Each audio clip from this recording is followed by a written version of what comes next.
incredible.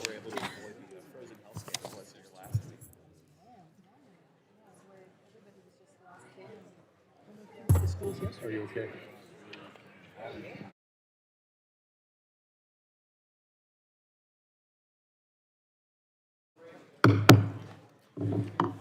Well, good morning. The Subcommittee on Energy will now come to order. The chair recognizes himself for 5 minutes for an opening statement.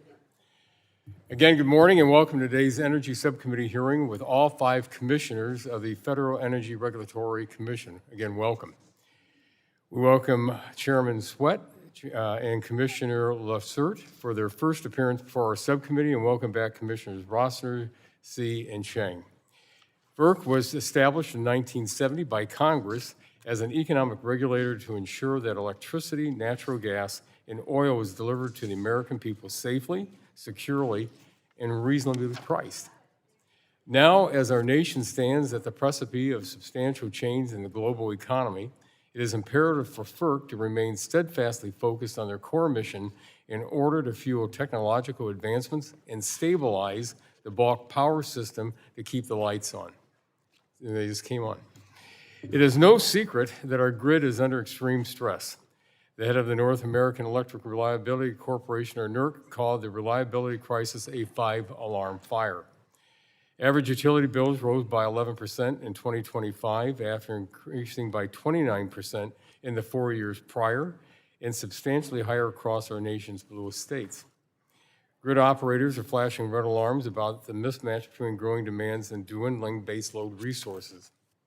In fact, the Department of Energy found that the current pace of baseload retirements and load growth raise the risk of blackouts by 100 times by the year 2030. And across the country, a growing number of Americans are concerned about the potential for data center development to raise their utility bills. How did we get here? Decades of poor policy decisions from federal and state governments steered utilities away from reliability-centric investments and toward one intended to meet renewable energy goals. Even while fuel generation costs have plummeted since the shale revolution, utility spending has been buoyed by costly investments on transmission and distribution to connect variable remote resources like wind and solar. Across the country, retail rate filing cases at state commissions have highlighted several reasons for upward price pressures: transmission development for state energy policies, interest rates, wildfire and disaster mitigation, among others. In our wholesale market states, higher prices should act as a signal for new entrants.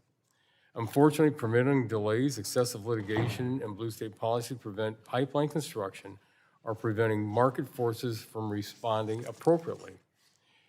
The current situation is untenable and also unsustainable.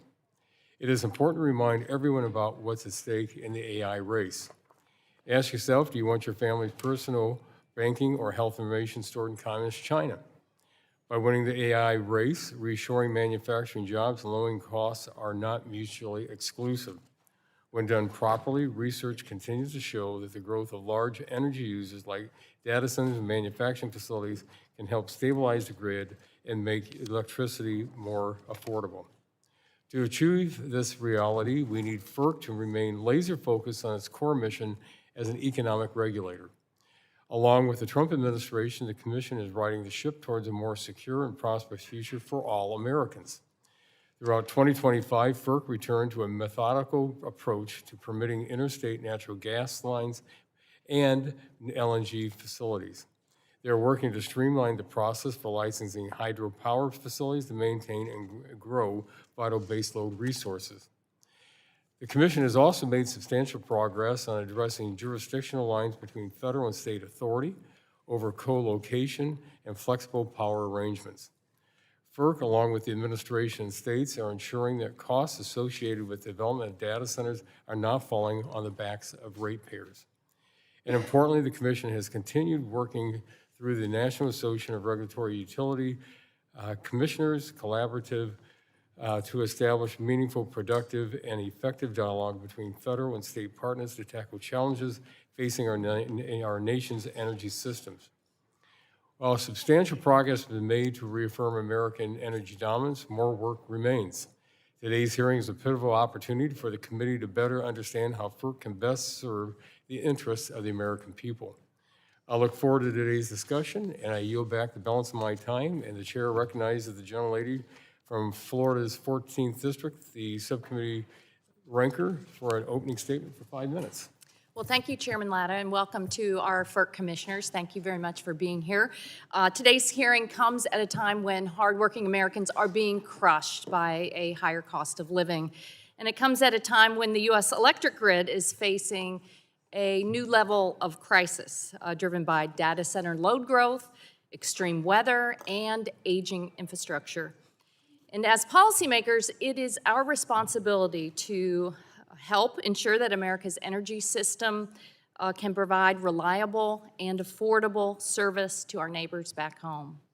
Last week, NERC's long-term reliability assessment highlighted the multiple risks that America's electric grid faces over the next 10 years, as peak electricity demand is expected to increase by more than 20% over the next 10 years. And we're seeing this play out in real time. More than 1 million people lost power during the latest winter storm that they call Fern, particularly in the southeast. The main challenges were toppled utility poles, iced over substations, and downed transmission lines.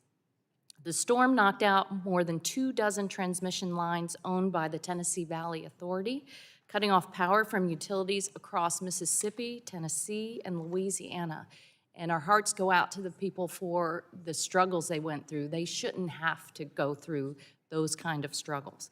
In energy service territory across the southeast, at least 30 transmission lines, 860 poles, and 60 substations went out of service. PGM reported nearly 21 gigawatts of generation was offline during hours of peak demand, including gas, coal, and oil. In comparison, wind, solar, and batteries were helping to make up the difference. NERC's report highlights key opportunities for us to respond to the reliability crisis. First, we need to leverage load flexibility during times of grid stress, especially for emerging large loads such as data centers. Second, we need to streamline siting and permitting, particularly for transmission. And finally, we need to adapt grid planning to ensure that new resources can support essential reliability services such as voltage, frequency, ramping, and dispatchability. That is why Democrats and power providers have been calling out the Trump administration's actions over the past year that have made our grid less reliable and more expensive. Secretary Burgum has required every wind and solar project on federal lands to get his personal sign-off. So last year, only one got permission to build. Meanwhile, Secretary Wright has canceled funding for more than 300 energy projects across the United States, including a $1.8 billion loan to the Arizona Public Service to build out new transmission. That just doesn't make sense. This sabotage is making our grid less reliable, and it makes it harder for regulators and grid operators to do their job. But I have to say for FERC, at least for the moment, you all stand in stark contrast. I want to commend the Commission for its recent bipartisan actions, including the development of co-location pathways in PJM. The Commission worked quickly to bring new energy onto the grid, including through automation and artificial intelligence, tools to improve interconnection. However, we need to pair these efforts with effective grid upgrades and transmission planning. So I hope my Republican colleagues can finally get serious about working to upgrade America's transmission infrastructure. And we need to make sure that developers of all energy types have permitting certainty and that the federal government can be a trustworthy partner. The U.S. grid is underutilized, on average using less than half of the existing grid capacity. We can build smarter, a smarter, more modern grid that adds load and lowers prices. But we need the right policy, and we need your regulatory support. The United States added over 18 gigawatts of energy storage in 2025, more than gas and wind combined. We already have 40 gigawatts of virtual power plant capacity deployed today, and we could reach 160 gigawatts by 2030, and that would be enough to meet 20% of peak demand. So I'm glad to see a number of our commissioners highlight grid-enhancing technologies in their written testimonies, which could quickly increase the grid capacity by 15 to 20%. This is not your grandparents' electric system or era. There are incredible modern tools and efficiencies that can lower costs and provide the reliable power that we need in the years ahead. So let's tackle this together. There's a lot we can do together to deliver more energy and lower costs for our neighbors. I look forward to hearing your ideas. Thank you, and I yield back. Thank you very much. The gentleman yields back, and the chair now recognizes the gentleman from Kentucky, the chairman of the full committee, for 5 minutes for an opening statement.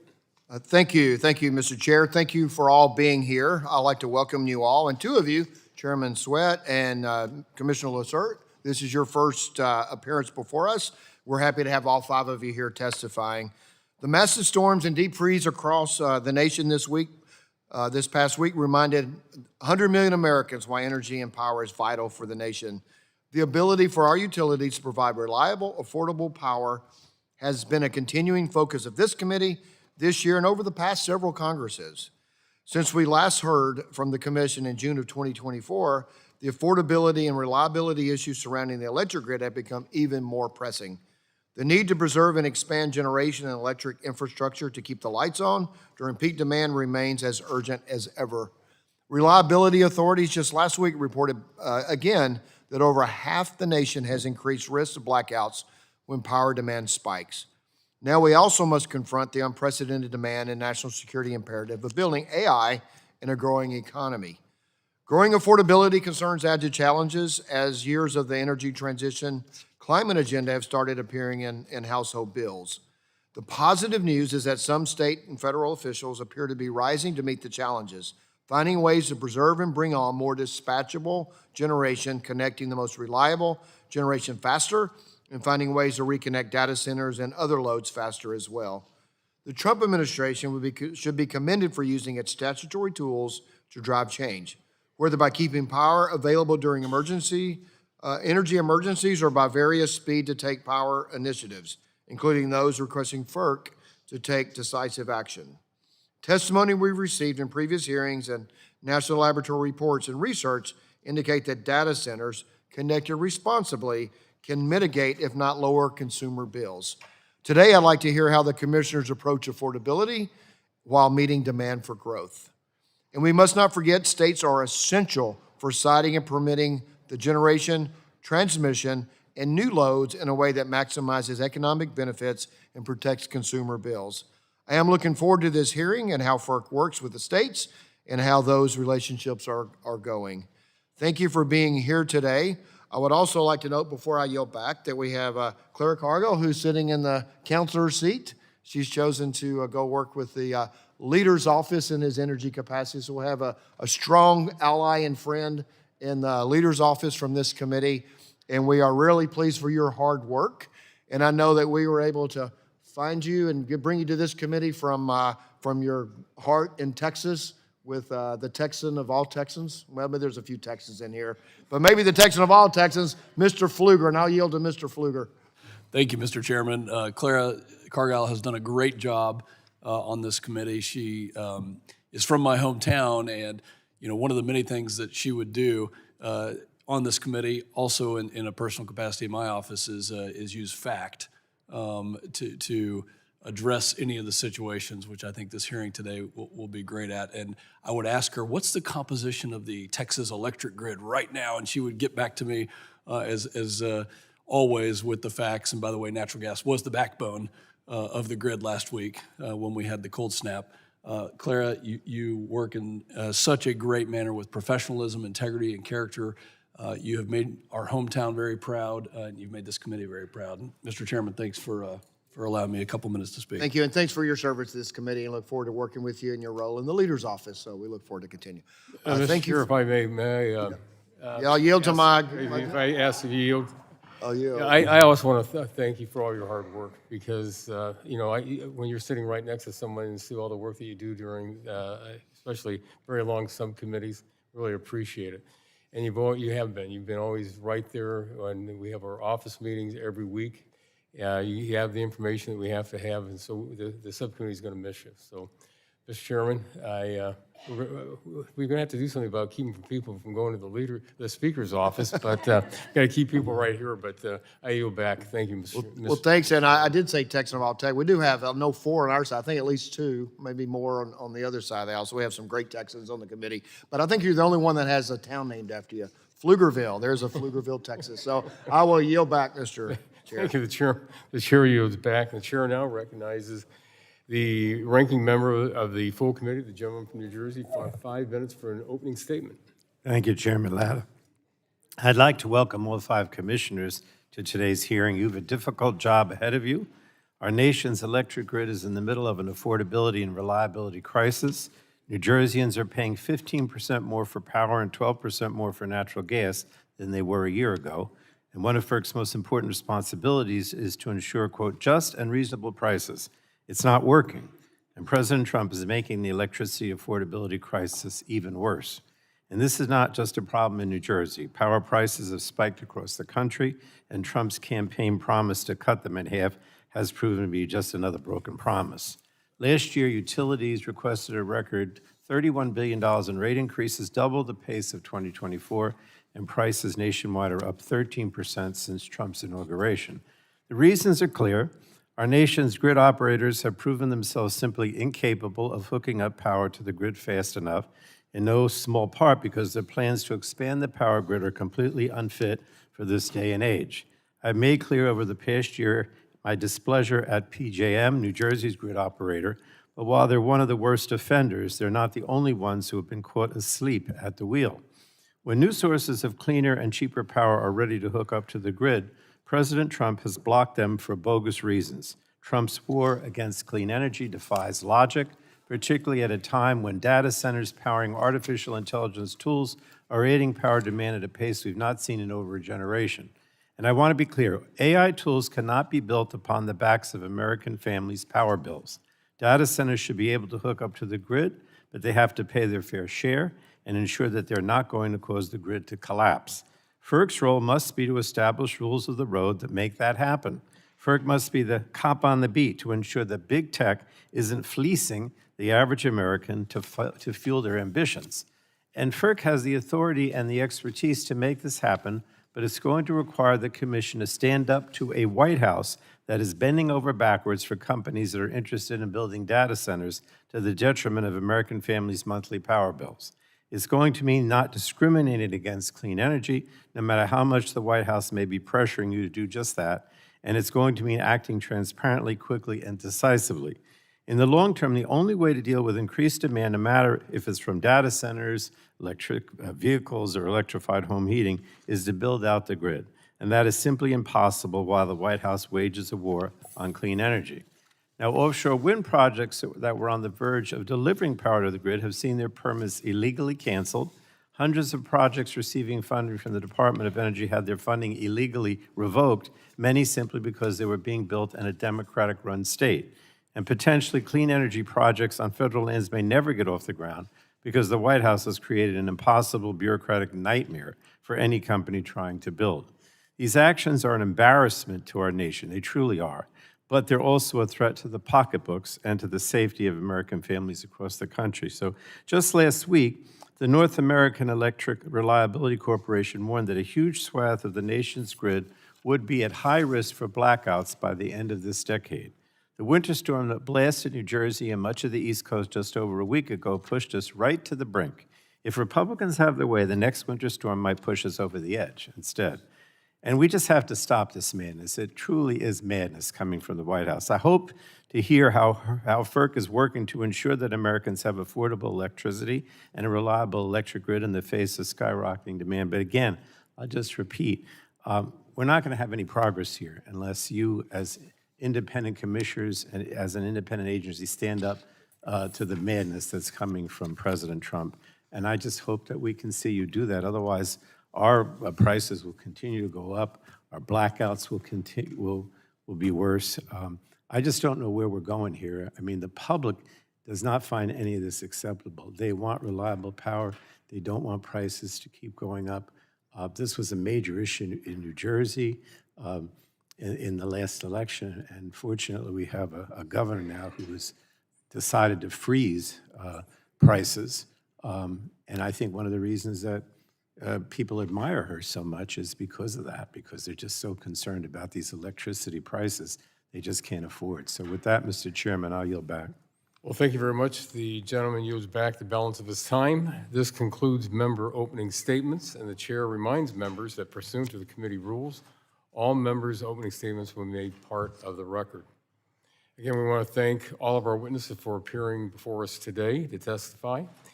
Each witness will have the opportunity to give an opening statement, followed by a round of questions from our committee members. Our 5 witnesses join us from the Federal Energy Regulatory Commission are Chairman Laura Sweat, Commissioner David Rossner, Commissioner Linda See, Commissioner Judy Chang, and Commissioner David Lacerte. And before we get started, just quick housekeeping. When you pull up that mic real close, we'd appreciate it. And also, you'll see the lights. You have 5 minutes. It'll be green for 4. They'll go yellow for the last minute. And we hope when you hit that red that you can finish up. So again, we appreciate you all for being here today. And at this time now, I recognize the chair of the FERC, Chair Sweat, for your 5 minutes for an opening statement. Thank you. Thank you very much. Chairman Guthrie, Ranking Member Pallone, Chairman Latta, Ranking Member Castor, and members of the subcommittee. Thank you for inviting us to testify about our critical energy mission on behalf of the American people. As many of you acknowledged this morning, FERC works for all Americans and across all party lines. My colleagues and I come from very diverse perspectives, but we are unified in the mission that Congress gave us to ensure reliable and affordable energy. Before I get started today, I'd like to acknowledge and thank the emergency crews, grid operators, utility workers, linemen, and first responders for their hard work throughout the winter storms and for their ongoing efforts to keep Americans safe. I'm honored to appear before you for the first time as chairman, leading a full 5-member bipartisan commission. I'd like to take this opportunity to share with you the 3 main principles that drive me as a leader. First, I am driven by gratitude to be an American. I am thankful every single day for the benefits that this country has provided my family. As I shared at my Senate confirmation hearing last fall, I grew up the daughter of a Vietnamese refugee who left everything behind for the promise of a better life. My father was a civil servant who grew up in low-income housing in Brooklyn and dedicated over 40 years to the Department of War.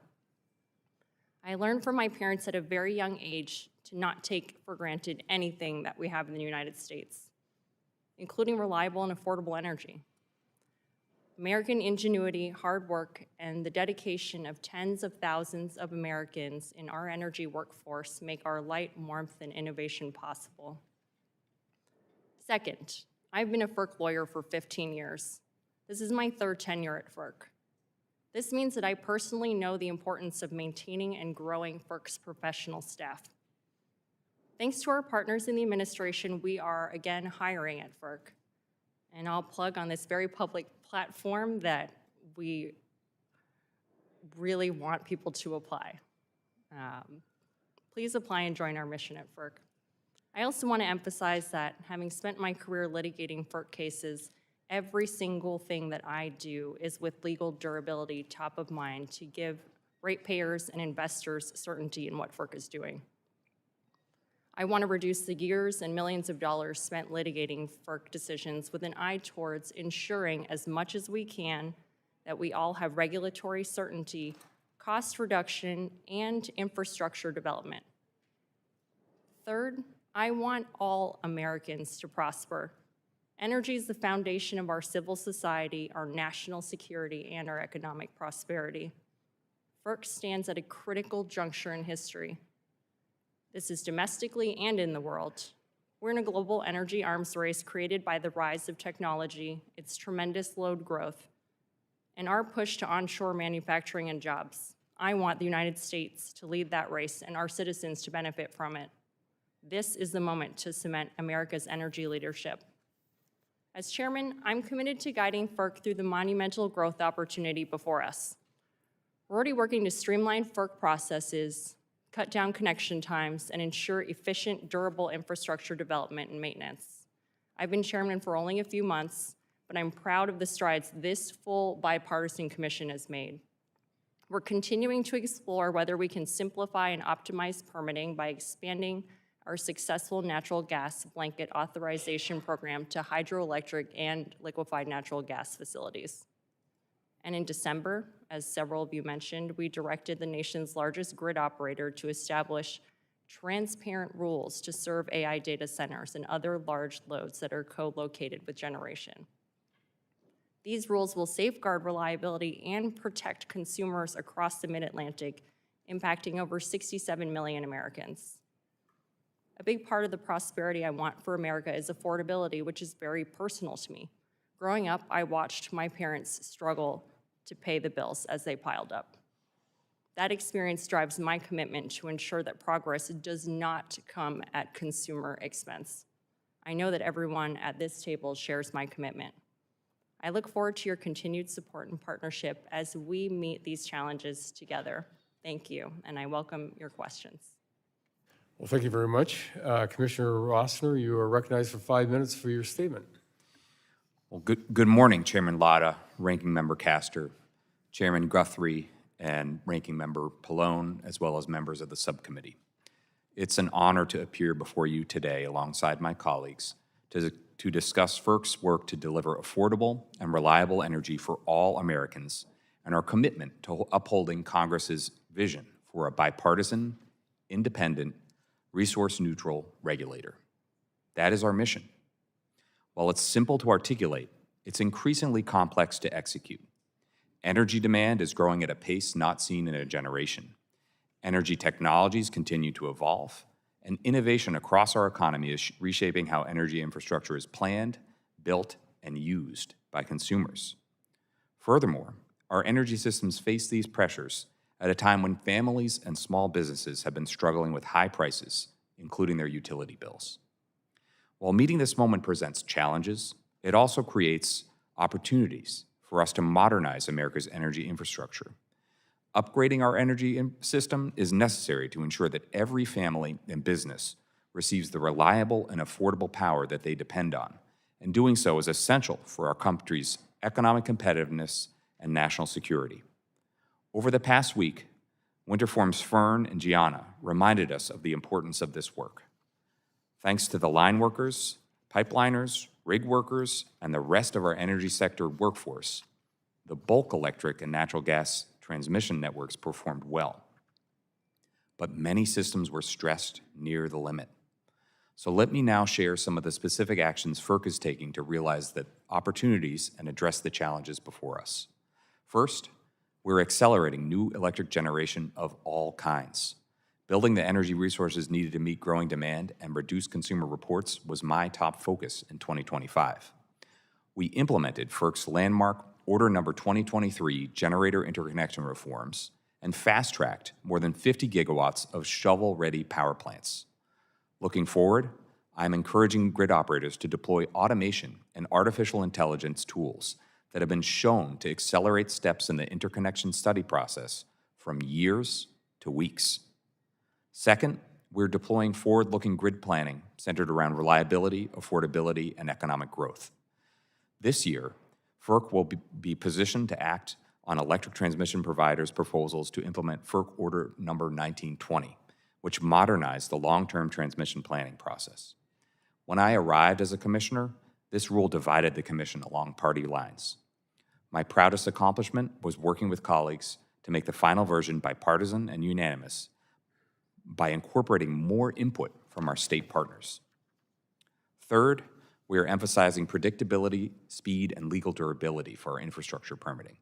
Since I last testified before this committee, FERC has issued 97 permits for hydropower and natural gas projects.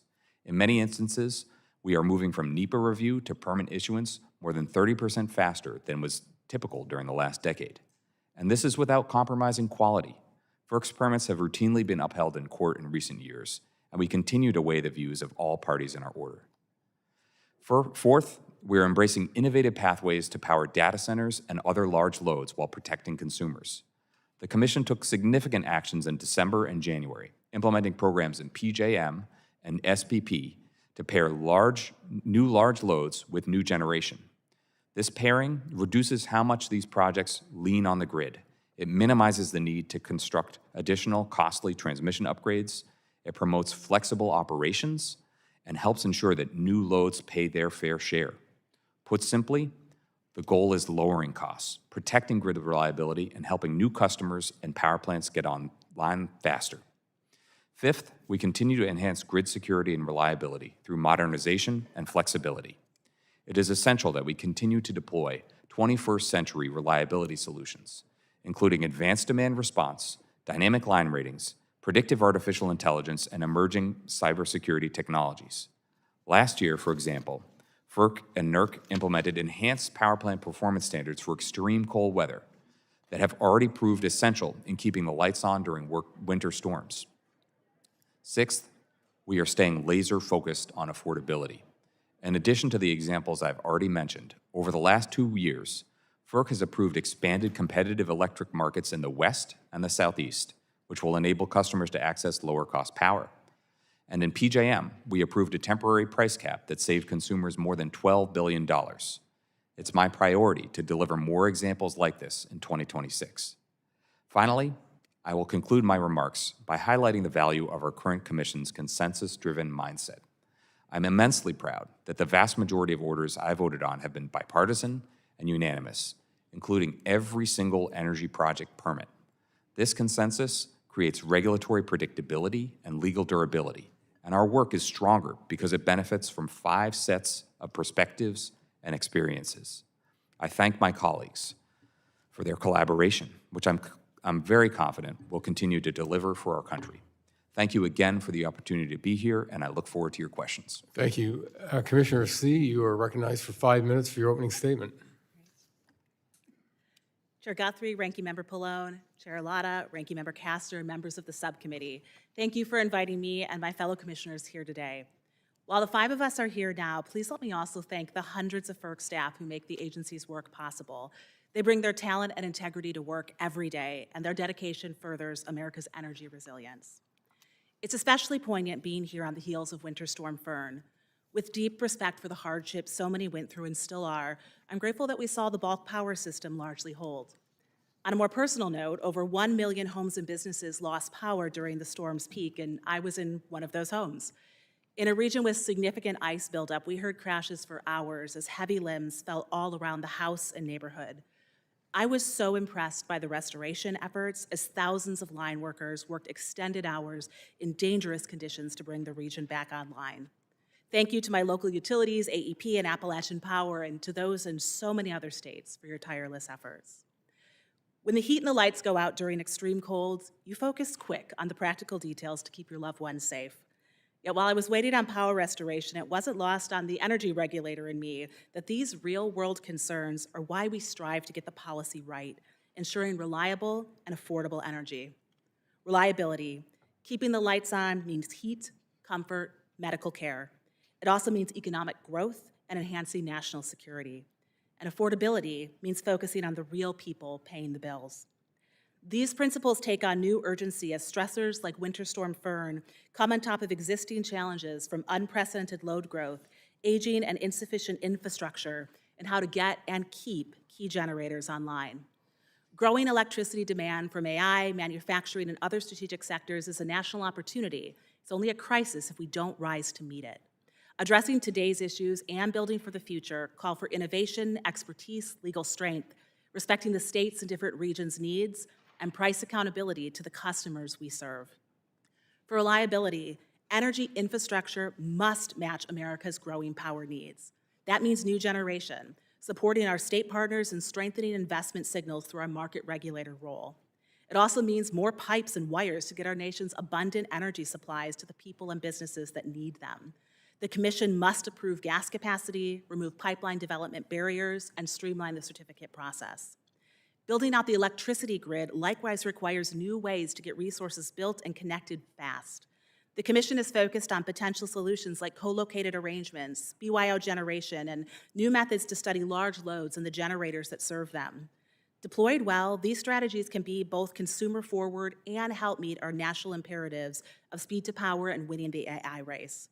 My goal when I assess novel approaches is to encourage as much flexibility as responsibly possible to harness new value adds. On affordability, I think especially of recent conversations with people and business owners very grateful for power during a historic storm, but also nervously waiting for the utility bills. Building the power systems our people and economy depend on is necessarily expensive, but we cannot neglect the customers who rely on dependable power and foot the bill.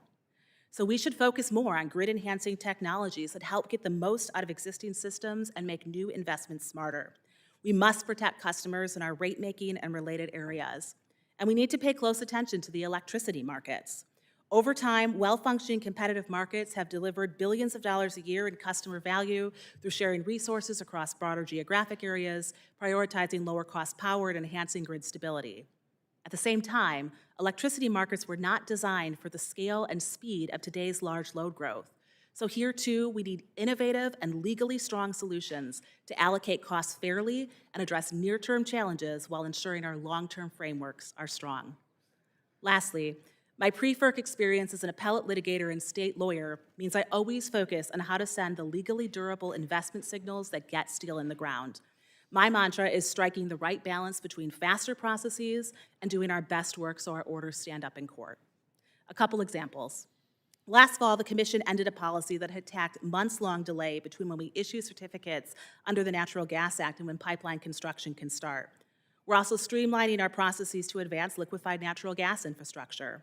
I'm optimistic that after considering all public input, the Commission will speed reviews for certain LNG projects in a way that honors our statutes, strengthens America's global energy leadership, and gives regulatory certainty to deliver reliable, affordable energy at home and abroad. This is an exciting and sobering time. As a commissioner, I respect FERC's twin duties not to go beyond the authority Congress gave us and not to hesitate in using the power we do have in a time that demands decisive action. Thank you for the opportunity to testify, and I look forward to our discussion. Well, thank you very much for your opening statement. And Commissioner Chang, you are recognized for 5 minutes for your opening statement. Chair Latta, Ranking Member Castor, Chair Guthrie, and Ranking Member Pallone, and the members of this subcommittee, thank you so much for inviting me and my fellow commissioners to testify today. The country's energy sector is in the midst of a dramatic shift. After years of relatively flat demand, we are witnessing rapid growth, primarily driven by data centers, which in turn is driving major transmission investments and generation investments. While integrating and serving large loads is creating new challenges and exacerbating existing problems on the electric grid, it also presents an opportunity to modernize aging system in a manner that can simultaneously improve reliability and increase efficiency. To date, the system build-out has contributed to high prices to customers whose utility rates have already increased in recent years due to other factors. Thus, as regulators, the Commission has a responsibility to guide the industry's effort toward cost-effective and durable solutions that address these pressing challenges while protecting customers from adverse reliability and cost impacts. In assessing approaches to meet the needs of the current moment, I focused on 3 priorities. First, it's critical that we keep consumer protection at the forefront of our decision-making. Residents and small businesses across the country rely on the grid, and traditionally, they are the captive ratepayers who bear the cost of system expansions or upgrades to deliver the necessary energy services. However, given that much of the new grid investments are driven by large loads, regulators, policymakers, and other stakeholders are raising legitimate concerns regarding the fair allocation of these costs among different customers. Our state regulator colleagues have been at the forefront of addressing these consumer protection issues, and we must also act at the federal level to ensure that new large loads pay their fair share and do not shift costs to other customers. We have seen an increased trend toward requiring new loads to pay for the incremental generation and transmission investments they trigger. This basic principle, new large loads must cover their costs, should inform customer protection efforts and the Commission, and I'm committed to making progress on that effort. Beyond cost distribution, I continue to focus on other regulatory tools that could protect consumers, including increasing data transparency for transmission projects and expanding the use of advanced transmission technologies, which could make better use of our infrastructure. Second, the Commission, state regulators, and policymakers should prioritize addressing the persistent bottlenecks that interfere with the timely construction of new electric infrastructure. Of these bottlenecks, the Commission plays a particular role in addressing the pervasive uncertainty faced by generators seeking to interconnect. In recent years, the Commission has actively worked to get new resources online, including expanding front-end processes to enable interconnection of new generation. However, these efforts have been frustrated by the lack of available transmission capabilities, which create cost uncertainties and financing difficulties for these projects. This constraint perpetuates the scarcity condition that keeps prices high for customers and hold up our ability to serve new loads. Thus, it is imperative that we address this and other bottlenecks to ensure that the system can accommodate new loads and generation, which in turn will provide the regulatory certainty needed to support economic growth. Third, to the greatest extent possible, we need to advance durable solutions instead of temporary fixes.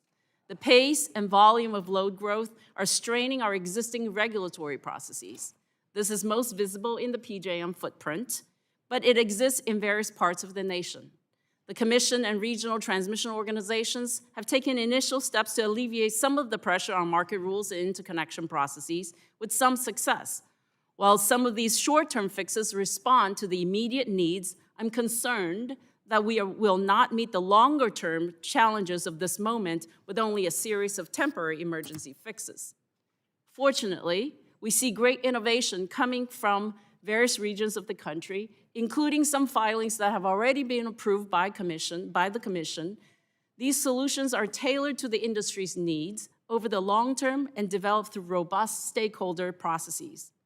The Commission also has acted, including the PJM, what we call the co-location proceeding, to initiate reforms where we see long-term solutions for a problem we face.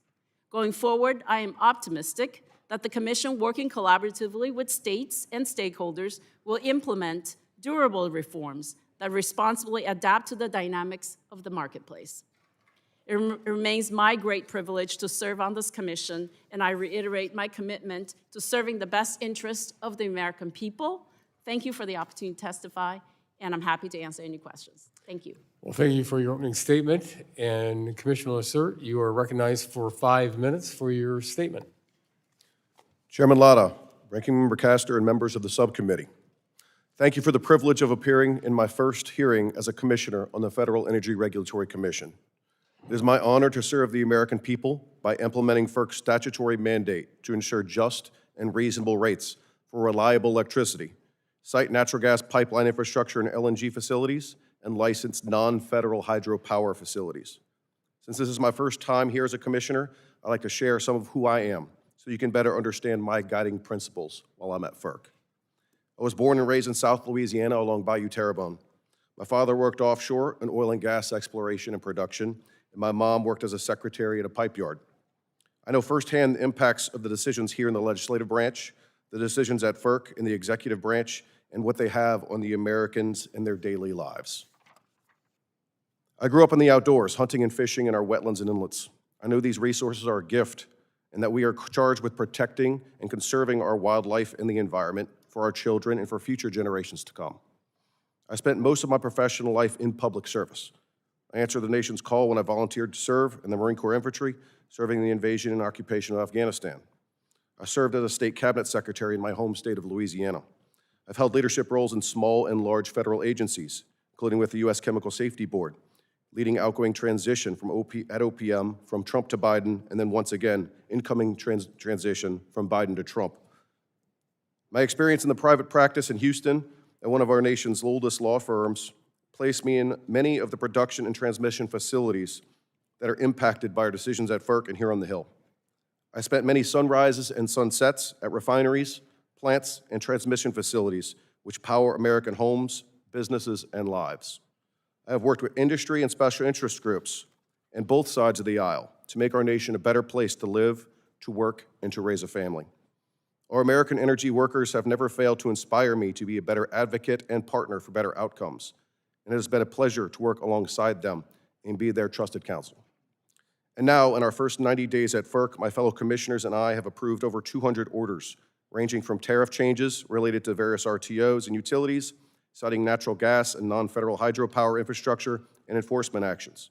For example, we have already voted to approve 12 major infrastructure projects, bringing more than 3.3 million decatherms per day of natural gas transportation capacity to power generators, residential consumers, and industrial customers. To put that number in perspective, that's roughly enough natural gas to meet the electrical demand of 10 to 14 million average American homes. To give further perspective, this is 2 to 3 times this household population of the state of Ohio, all in the first 90 days. As today is my first appearance in front of the House of Representatives, I would like to present you my priorities as Commissioner. These priorities include ensuring a reliable grid at affordable rates, setting up America to win the artificial intelligence race, and ensuring our permitting decisions are completed swiftly and that they're legally defensible. For more detail on my priorities, please see my written testimony that I provided before the hearing. I look forward to answering your questions in this important moment for America and for the energy sector. Thank you. Well, thank you very much. I appreciate it, and thank you to your service for our country. This will conclude our witnesses' opening statements, and we're now moving into our question and answer portion from our members, and I will begin. This is probably going to be the easiest question that you're going to have to answer from anyone. Ask everybody the same question. Do we have to have more or less energy produced in this country? Commissioner Chang? More. More. More. More. Well, thank you very much. Chairwoman, if I could start, it was something you had mentioned in your statement as you were presenting about having reliable and affordable energy in this country. And one of the things that you brought up and you mentioned was to attain regulatory certainty.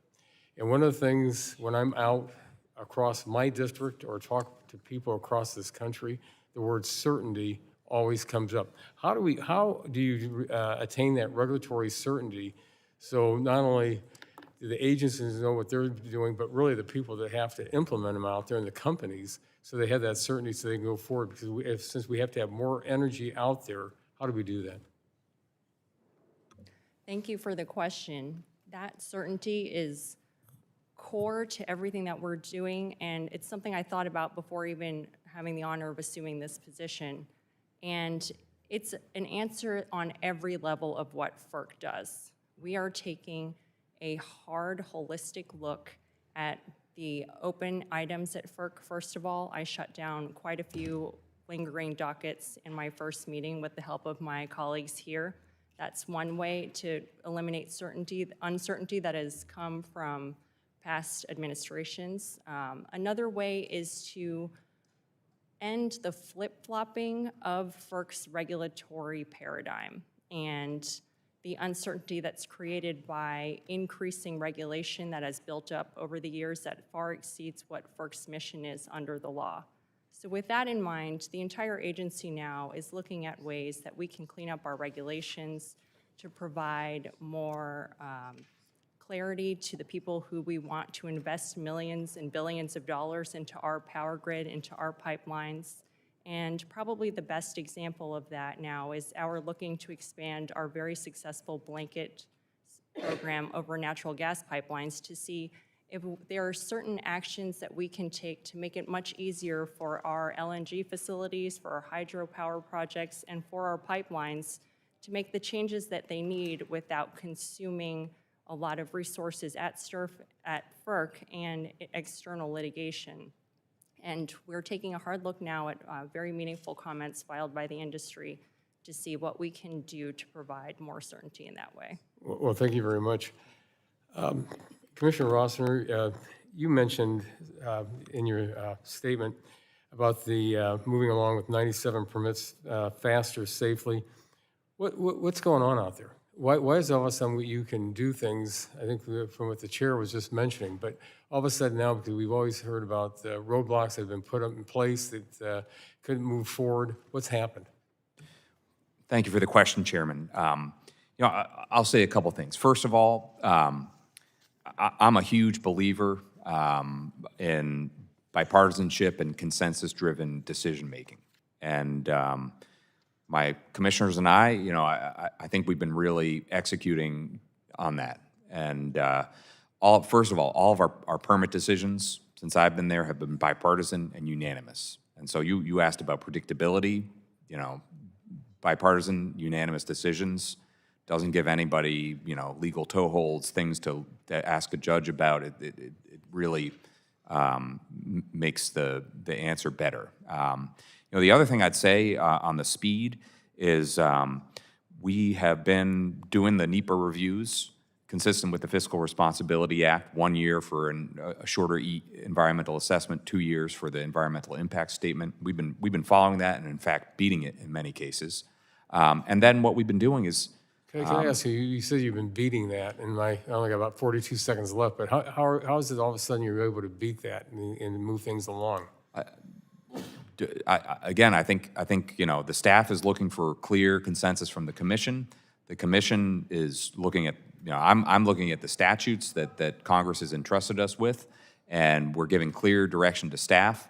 We've had a lot of legal back and forth over the last decade, but the courts have given us some information about how to proceed on NEPA reviews where we're following the statute, we're looking at direct impacts, and then we save time by telling staff, start writing the order while you're writing the environmental document. And if there are comments in the record, we'll make changes, but it's not rocket science. If you have a consensus and the commission finds these projects in the public interest and agrees on it, that's how we move it forward. Well, thank you very much. My time's expired, and I have about 5 more pages of questions, but I'll submit.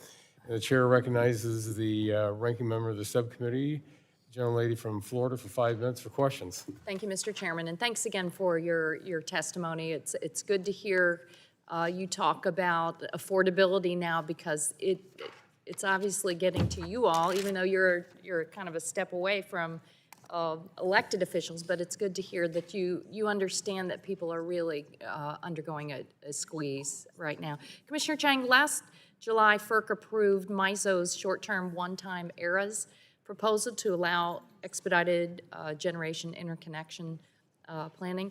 You talked about the bottlenecks. I think one of the ways that we could lower prices and ensure reliability is to speed all of the resources that are just waiting in these bottlenecks onto the grid. In your concurrence, you noted the importance of guardrails to ensure that projects are needed, supported by state entities, and sufficiently commercially viable to actually be constructed. Can you elaborate on the importance of the interconnection queue reforms required by FERC Order 2023? Thank you very much, Ranking Member, and thank you for that question. It's absolutely right. It's critical that FERC has been working with its stakeholders to create all the reforms necessary in the interconnection process. And this is multiple years worth of work, making sure that we advance resources that are in what we call first ready, first serve. And we have articulated in the order 2023, which accelerates the process and streamlines or tries to streamline the process of interconnecting generators. And in that, we have also asked to use the cluster studies and increase the payment upfront to make sure that the resources that are well prepared and ready to go to be able to interconnect to the system. And you're seeing progress? We have in the midst of implementation and definitely have seen progress. And that's what I consider as long-term solutions. We have made the progress and made the necessary changes and reforms in the process. But no matter how fast we can study the projects, the generation interconnection process, one of the bottlenecks I talked about in my opening statement is the transmission system. So if the transmission system is not ready, or if it's inadequate for interconnecting the generation and the load, that becomes the bottleneck. So I think it's time for the industry to turn its attention to make sure that we have a system that's ready for connecting both the large loads and the generators that's And that- necessary to serve the load. This isn't your testimony, but this is my editorial comment, then it makes no sense in the world for the administration to be sabotaging grid modernization across the country, withholding grants and loans and things like that. Commissioner Rosner, you've also been focused on efficiencies. You've encouraged grid operators to deploy automation and AI tools to accelerate interconnection. Can you elaborate on this, and what can the Congress do to help? Thank you for the question, Congresswoman. So I'm very passionate about this topic. So interconnection, to do it safely, we do this study, or the grid operator does a study to make sure these electrons, they don't really follow regular rules. They follow these physics rules. We've got to make sure they're going in the right place so a power plant can connect safely and not cause problems. The old way of doing that is it was basically by hand. You know, it's an engineer and they're running a model. About a year ago, one of our regions, MISO in the Midwest, adopted this new software written by a company. As far as I know, it was a PhD student from Pittsburgh that came up with this idea. What if these power flow studies could be faster? And so they adopted that. It's all open and transparent on MISO's Interconnection Working Group website for all the geeks probably sitting behind me who want to check it out. But the details are complex, but the results are simple. What used to take MISO 686 days to process one of these clusters of all the requests of new generators to connect to the system, the new way, less than 10 days. And they've done extensive public benchmarking. The results are accurate. You know, it's within 0.01% or so when you look across the cluster. And I just think it's great. It's Congress should do more to make sure that all RTOs and all planners have these tools? You know, I think I'd say very respectfully, anything Congress can do to help industry move faster would be appreciated, because we need electrons right now. And if this is something that Congress thinks is important, you know, I would be excited to implement it. I also would, you know, when I talk, I go and meet all the boards and the CEOs of the grid operators and tell them about this. Why don't you adopt this? You don't need a FERC, 6-year rulemaking to do it. You could do it right now. Thank you very much. I yield back. Thank you. Thank you very much. The gentlelady yields back. The chair now recognizes the gentleman from Kentucky, the chair of the full committee, for 5 minutes for questions. Thank you very much. I'm going to try to get each of you into a question, so I'll try to go quick. So, Chairman Sweat, the tech industry wants power connections to the grid and they want it fast. Do you think FERC and its stakeholders can provide timely solutions to help meet this demand? Absolutely. Thank you for the question. That is my #1 priority, to ensure that we can provide what the data centers need to connect so that we can protect American data. Yeah, what's the best thing? I know we got just a few minutes, like the single thing you think would be the biggest impact.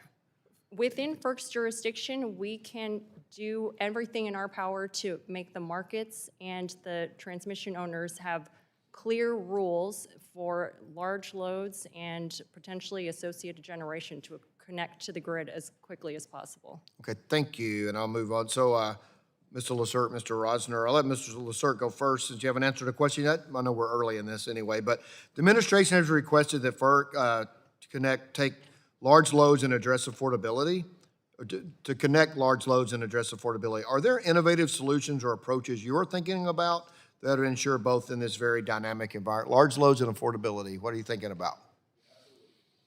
Absolutely. I think this is a matter that's pending before us, but I can speak generally about my core principles. I think that we need to provide as much as we can in flexibility to the states, to the RTOs, and to the generators and to the loads themselves, and so that we can come up with innovative solutions that work for them. And I think that you can see a step in that direction with our December PJM order, which allowed co-location. We gave some flexibilities, but we made sure there were some consumer protection safeguards within there. We want to give these powers, but with these new flexibilities comes great responsibility from the generators, from the loads themselves, from the RTOs. And I think the president bringing the people together with a bipartisan panel of governors over the past couple weeks is a step in the right direction.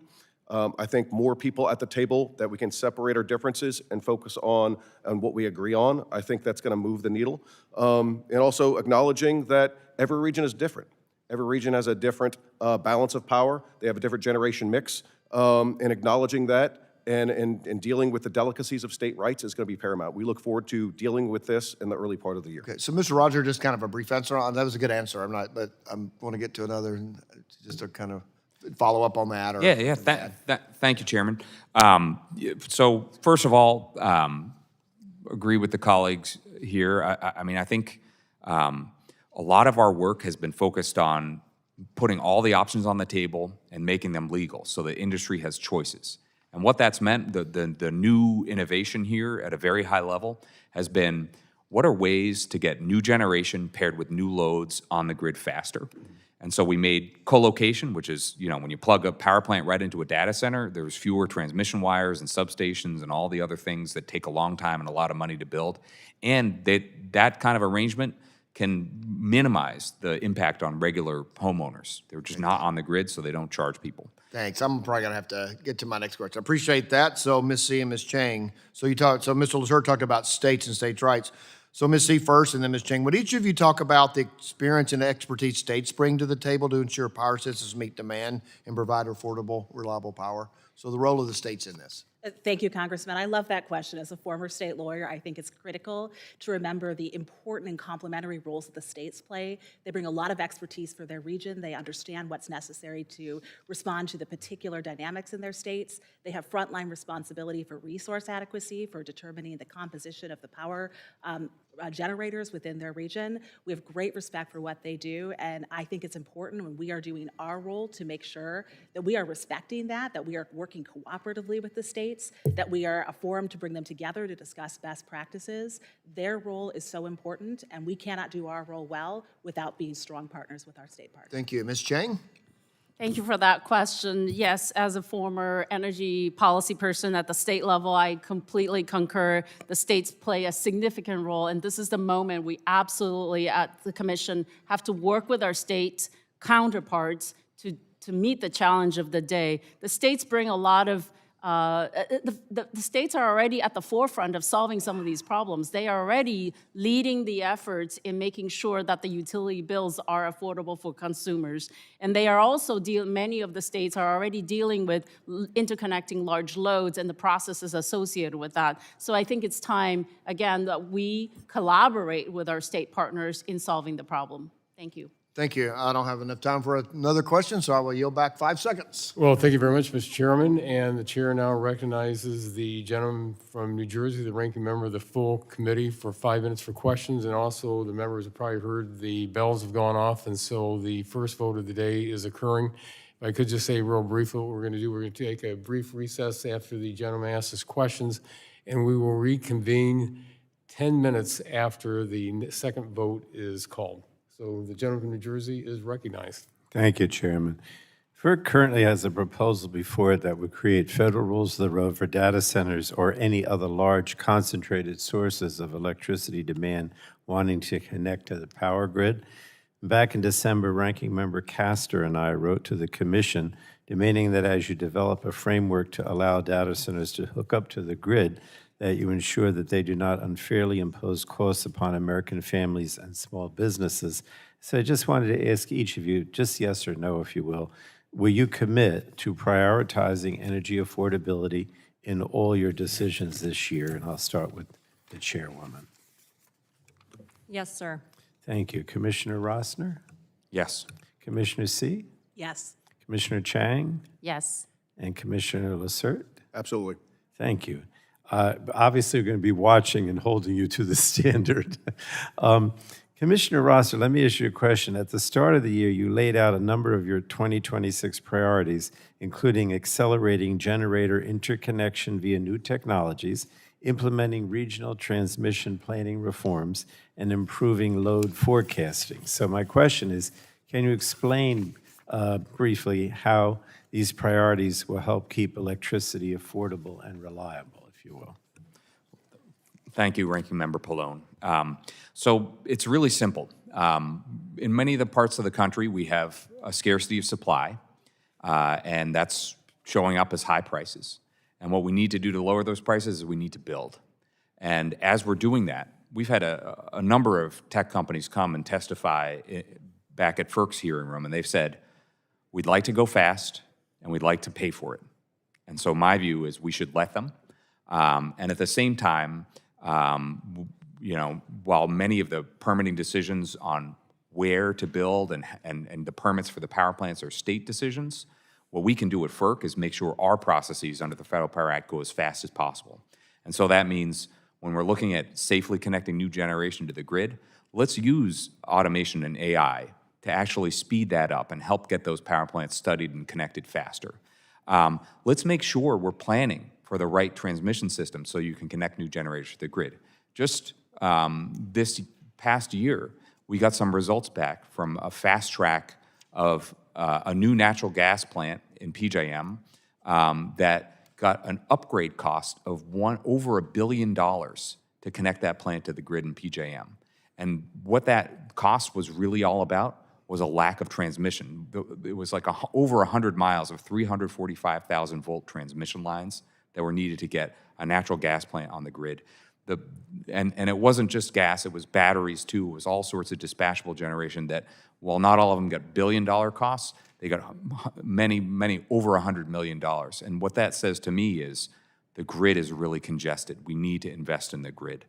The other place where I think there's a huge opportunity is on the load forecasting side, where I don't say that as a skeptic. I think in some cases our forecast might be too low. But what we need to do to unlock action is make sure that people believe in the forecast so that we can start planning. And so anything, either a point too high, too low, if we get the forecast better, that's going to unlock new investments. And so for me, I'm really committed to work with colleagues here to use the authorities that Congress has entrusted the Commission through the Federal Power Act to make sure we're doing everything we can to get new generation connected to the grid, that we're working with our state partners to make sure that the costs go to the right people. Thank you for the question. I guess I thank you. I guess I have a minute. Let me ask Commissioner Chang, but if whatever time's left. You mentioned in your opening statement the importance of making sure we're creating long-term solutions rather than ad hoc fixes. Can you just talk briefly about the importance of addressing issues like interconnection timelines in a way that works for everyone and not just a small subset of generation resources or types of customers?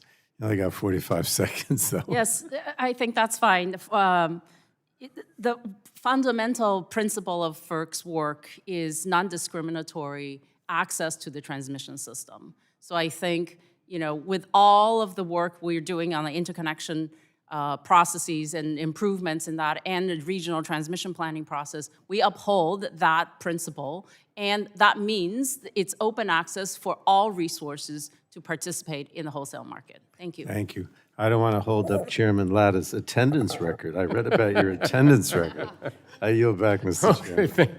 The gentleman yields back, and as mentioned by the chair, we will take a brief recess, and we will reconvene 10 minutes after the last vote is called.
Well, good morning again. The subcommittee will come back to order, and at this time, I'm going to recognize the vice chair of the subcommittee, the gentleman from Texas, for 5 minutes for questions.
Well, thank you very much. The chair now recognizes the gentleman from Texas, the vice chair of the subcommittee, for 5 minutes for questions.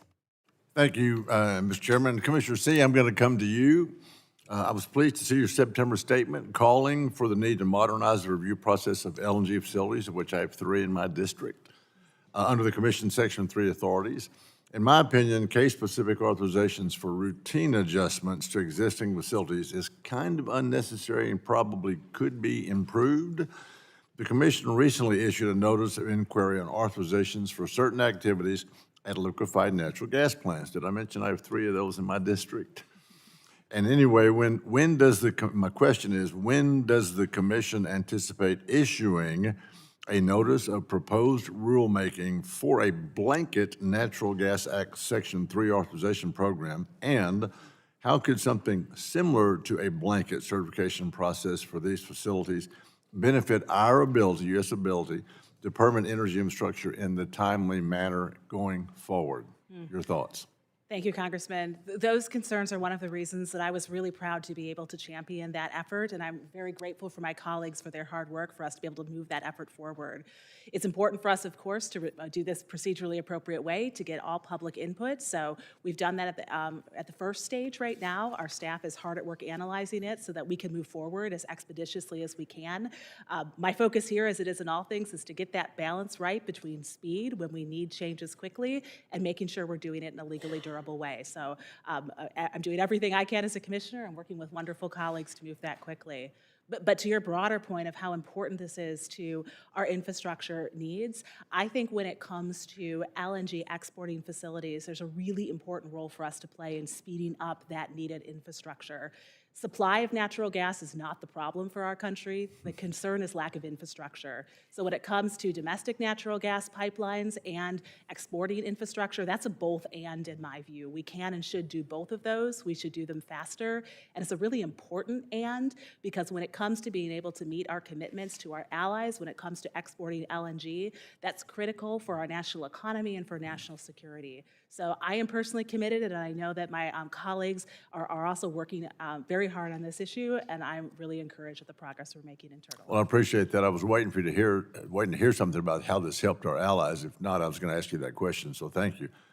Commissioner Rosner, I'm going to come to you. Over the last several years, we have seen duplicative efforts between FERC and PHMSA regarding LNG safety standards.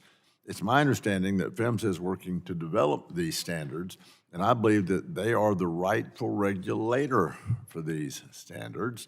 How can FERC work with other agencies to remove some of these duplicative efforts that ultimately just wind up slowing down the development of infrastructure? Your thoughts? Well, thank you, Vice Chair Webb, for the question. I am aware that PHMSA is working on an updated set of safety regulations and that they hope to publish it, I believe, this year. Again, my philosophy is, we got to make sure things are safe. And so, on a bipartisan basis, we've been ensuring that happens at FERC. As my understanding, again, is PHMSA is working on that updated regulation, and I think as the lead agency for safety is, under the statute, my hope is that they can lead us in that area. Thank Any you for the thoughts question. on other agencies that we could have the same process with to keep from duplicativeness? Is that a word? I think when I think about doing the work of the commission, our piece of that work generally is narrow on some projects. So, look, for example, I know you asked about LNG, but hydropower, for example. We recently approved a pump storage project at our meeting this winter, and it took about 7 years from application to permit. But the FERC process took about 2 years to do the environmental document. That's what the statute tells us to do. The other pieces of that, Clean Water Act took the state 3 years. National Historic Preservation Act took 6 years of consultation. And for me, I don't want to say that those aren't important parts. I think they are very important, those other responsibilities that other agencies have under Clean Water Act and National Hydropower Act. But as a person working on FERC, I'm very focused on every electron, every molecule we can get our hands on. When we have processes that go out 3, 4, 5, 6, or even more years, I wonder sometimes whether that's really prioritizing that process. Put differently, under the Federal Power Act, we make decisions in 60 days, and we do it very carefully, and we respect the statute, and sometimes deadlines. Well, thank you. My time's up, and I would add that it doesn't prioritize Americans as well. I yield back. Well, thank you very much. The gentleman's time has expired. The chair now recognizes the gentleman from California's 50th District for 5 minutes for questions. Thank you, Mr. Chairman. I want to thank all of you for the work you do, and I'm sure you sense how this has become really sort of in the center of a lot of conversations that are really important, and what you're doing is really critical. Mr. Chairman, I want to start by asking unanimous consent to add to the record an article called "Can Expanding Transmission Reduce Electricity Costs?" by Travis Fisher of the Cato Institute and Nick Loris of the Conservative Coalition for Climate Solutions.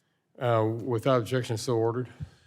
So one of the things we talk about a lot here is interregional transmission. We're kind of stuck here, and I think one of the issues that my Republican colleagues often raise is that they think that the costs can't be allocated fairly. Recently, my colleagues wrote a letter opposing some planned transmission lines in the Midwest on the basis that costs were not reasonable, and they wrote, quote, "The Energy Permitting Reform Act of 2024 contains provisions to standardize the definition of transmission benefits for cost allocation. Under that bill, only widely agreed upon benefits would count toward cost sharing, and contentious items like state-specific climate policy benefits would not be included." I agree with that. I would like to get to that point. Mr. Rosser, you've been around here for a little while. How do we get to that point where cost allocation that happens routinely within regions can happen with the same way and the same confidence as interregional high-voltage transmission can? Well, Congressman Peters, thank you for the question. I'll say a couple things. First of all, one of the ways that we worked on transmission cost allocation under Order 1920A and B was to give the state regulators a much bigger voice from the beginning of the process. Right. So they get to see the model runs, they get to set the scenarios, they get to decide what their region should consider. And that, I think, is very important to getting more consensus. And we're seeing that process unfold in a really positive way in the PJM region, in the Mid-Atlantic part of the country. But I'm talking about interregional transmission. I understand. So I want to take that consensus that you developed and figure out a way to get that to work across regions. Exactly. And where I agree with you. Where I think you could apply that same model is to interregional. And I think we see really big benefits from interregional. I think NERC, at Congress's direction, did a study that identified 35 gigawatts of transfer capability for reliability. And there was a separate study that identified the cost of inaction on interregional at $12 billion a year. I think I understand that. So is this something that Congress needs to lay out? Do we need to lay out criteria for you, or is this something FERC could identify? Well, what I would say is this, is FERC has spent a lot of time on regional transmission. We have not spent nearly as much time on interregional. And so I think if this is a priority for Congress, I would welcome your direction, and that's my answer. I think it's a priority for Congress, so that's my request. I don't believe that there's a dispute about the importance of getting this right. I think there's a dispute about how to get it right. So if FERC could help us with that, I think it'd be greatly appreciated. Be delighted to assist in any way I can. Let me ask you another question. We have this concept of national interest corridors where the Department of Energy is supposed to lay out the map for where interregional transmission is supposed to go. It never produced any lines. We provided backstop authority. I helped write what Senator Manchin added. It never produced any lines. I think it's time to do something different, and I wonder whether that is an authority you think that FERC should hold rather than the Department of Energy. I think at best the existing process by statute would take about 8 years. It's terrible. And that doesn't sound like it's meeting the moment to me. And so I think if Congress wanted to give FERC more tools to do siting more efficiently while maintaining of the very important role that states play, I think that could be something that I'd be delighted to provide input on. Let me pick on Commissioner C. Is this something where you can see maybe a different, rather than the government drawing a bunch of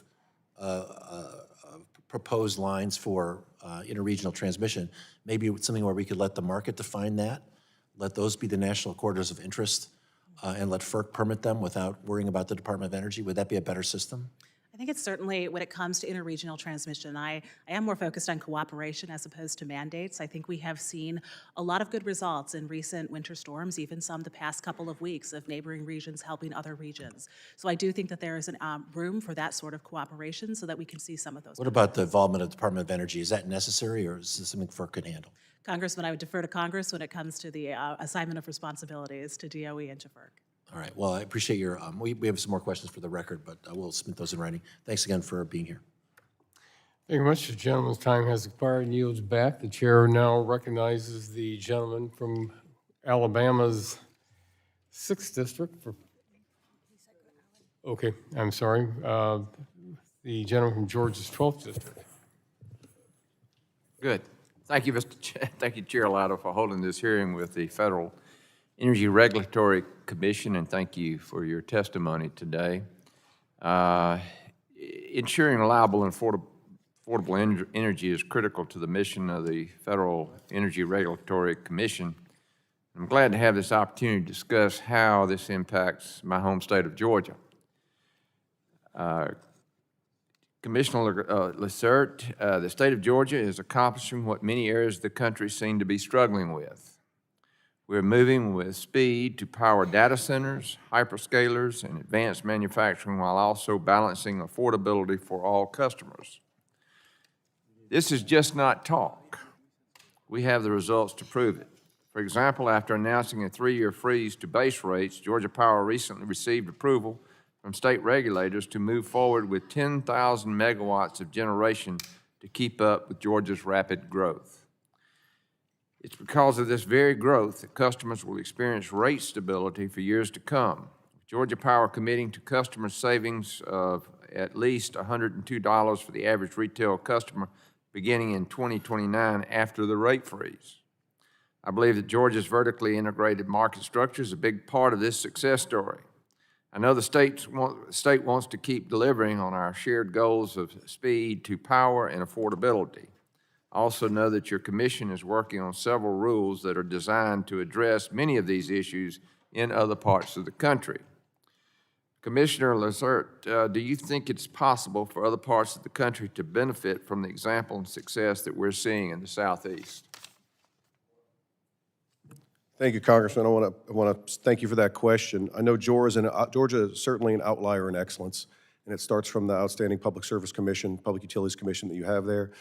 You've got a lot of great public servants there that has moved the needle in so many different ways. The rest of the country could certainly learn from the state of Georgia, especially on the interconnection efforts that they've undertaken. I know they've certainly had a past former NARUC president there, Commissioner Pridemore, that certainly has moved the needle. I think, like the great American poet Toby Keith has said, we need a little less talk and a lot more action. I think the state of Georgia has definitely taken that mantle. Good, thank you. Chairman Sweat and Commissioner Rosner, FERC maintains permitting authority for interstate natural gas pipelines, but has very limited and targeted role in permitting interstate transmission lines. Some policymakers and advocates have called for permitting parity between how pipelines and transmission lines are treated. However, this parity argument fails to consider the fundamental differences between the bulk power system and the interstate natural gas pipeline network. Chairman Sweat and Commissioner Rosner, can you talk about the nuances between pipelines and electric transmission systems in terms of resources planning, engineering, and cost allocation considerations, and how might a state's visibility into their own electric infrastructure better inform state permitting authority compared to federal takeover? Thank you for the question, sir. Well, the bulk electric system is probably the most complex machine that humans have ever built. And by that nature, it is incredibly different from the pipeline system, which is a common carriage system. When it comes to permitting large interstate transmission projects, there are considerations of states who very respectfully have choices over the resource mix that they allow or do not allow to be built in their states. For example, many states prohibit the production of coal plants. Others allow it. Those types of choices will very much change the cost of electricity in those states. And when you have an interregional transmission line, the cost of electricity is then mathematically spread across people with very different political and environmental views. When it comes to a pipeline in comparison, from the wellhead to the LNG export terminal or wherever the pipeline is going, the interests are shared among the pipelines and the shippers. All of them are trying to get gas out of the ground and moved pursuant to FERC's mission to ensure plentiful supply of natural gas at reasonable prices. And so the interests are much more aligned when it comes to the pipeline system versus the electric system. Commissioner Rose, you got 13 seconds to. I'll be very brief and very fast. I think we need to do both quickly. And so, you know, I know Congress has given FERC some responsibilities on the natural gas side, given them a separate set of authority on a backstop basis on the transmission side. My perspective is we really need electrons. We need molecules too, and we need a natural gas grid and a power grid that are both ready to accept those. And so defer to Congress for how best to do that. Thank you. And Mr. Chairman, I yield back. Thank you. The gentleman's time has expired, and the chair now recognizes the gentleman from New Jersey's 8th District for 5 minutes for questions. Thank you, Chairman. Over the past year, this committee has talked a lot about the rapid deployment of AI data centers and their impact on our constituents' energy bills. In New Jersey, my constituents saw their energy bills increase by 15%. Without meaningful policy and oversight of industry and grid managers, this issue will only get worse. In December, FERC announced the development of a rule that focuses on co-locating power generation in the PJM region. This rule found that PJM's tariff that governs co-location of generation with loads was, quote, unjust and unreasonable because it lacked clarity on rates and conditions that would apply to co-location agreements. Commissioner Rosner, just a top-level overview for the folks at home. This rule requires PJM to revise its tariff to provide more clarity for data center customers looking to co-locate energy generation, to revise its tariffs and behind-the-meter generation rules, and requires PJM to submit a report regarding reliability concerns. Is that correct? That is. Thank you. And Commissioner Rosner, why did the Commission decide to pursue a rule on co-locating energy generation? Thank you for the question, Congressman. The reason was, and I'll just speak for myself, but I think it's largely consistent with the Commission's order, which is a unanimous order. Look, we have this challenge where people want to connect new generation and new loads, in this case data centers, quickly. And the approach that we took in that PJM order, which I'll be very high level about because it's still a pending matter, is that let's put all the options on the table. Let's make sure all the options from front of the meter to behind the meter are all legal, so that we can take advantage of flexibility, so we can take advantage of people bringing their own generation, so we can take advantage of when you co-locate a resource, you have to build less infrastructure, and that might be faster. But also, let's make pathways for, if you want to be on the front of meter, let's do it let's make that faster too by letting you connect on an interim basis. So that was the philosophy. Appreciate it. And Chairman Sweat, is co-locating energy generation with large loads such as data centers an effective way to bring down energy cost for residential ratepayers? Thank you for the question. As with this issue and every other issue before us, I always go back to the statute that Congress has authorized FERC, and we must ensure that the rates that come out of our commission are just and reasonable. So considering the rates that American consumers paid was top of mind in our negotiations, and we all across this table came up with a solution that we thought best safeguarded Americans in providing the direction that we did to PJM in December. I appreciate that. That's why last month, Congressman Castor and I introduced the Price Act, a bill that would require data centers to bring their own renewable energy so that ratepayers aren't footing the bill for data centers in their communities. And I think a diverse group of stakeholders would agree that data centers co-locating their own energy generation, requiring new rules and clarity around tariffs are a good thing, but it's essential that we're holding grid managers to the highest standards to ensure that they're doing everything they can to make sure that AI data centers are actually held accountable for the resources they use. The companies that are building these data centers are some of the biggest companies in the world. Without proper guardrails, everyday consumers could end up subsidizing their infrastructure. Grid managers and FERC must ensure that these billion-dollar corporations are paying for the full cost of the strain they create. Chairman Sweat, how does FERC plan to ensure that these large, highly profitable entities are responsible for the full cost of their demand? Thank you for the question. Since I've been at FERC for the past few months, we have received a multitude of filings that facilitate connection of large loads and data centers from these giant billion-dollar corporations that you were mentioning. And from my experience in every order that we have approved, those data center builders are perfectly willing and volunteering to pay for all of the costs associated with connecting them to the grid. Many of them are looking for solutions and opportunities to bring their own generation to reduce the strain upon the grid that their connection brings. And so it's very top of mind for us. And I think that it's something that actually everyone is unified on across the table here and with the entities who are looking to connect and build in our country. Appreciate that. And lastly, is the commission committed to strict oversight of grid managers and putting residential consumers first? The commission rates that come out of our jurisdiction are, in general, across the country, about 1/3 of what consumers pay. The other portions are the cost of producing power locally and also state programs. For the 1/3 of the bill that FERC is responsible for, we are absolutely committed to protecting consumers. I appreciate that. I yield back. Thank you. The gentleman yields back. The chair now recognizes the gentleman from Alabama, the 6th District, for 5 minutes for questions. Thank you, Mr. Chairman. Commissioner Lassert, if you look at the data over the last 20 years or so, utility spending on transmission distribution has greatly outpaced spending associated with fuel and generation. It's largely due to the state renewable portfolio standard laws that require much more transmission to connect remote and distant resources like wind and solar and to populated areas. At the same time, the shale gas boom has lowered generation and fuel costs. Given these trends, to what extent are the rising transmission distribution costs, particularly in states with aggressive clean energy mandates, contributing to higher retail electricity prices and affordability challenges?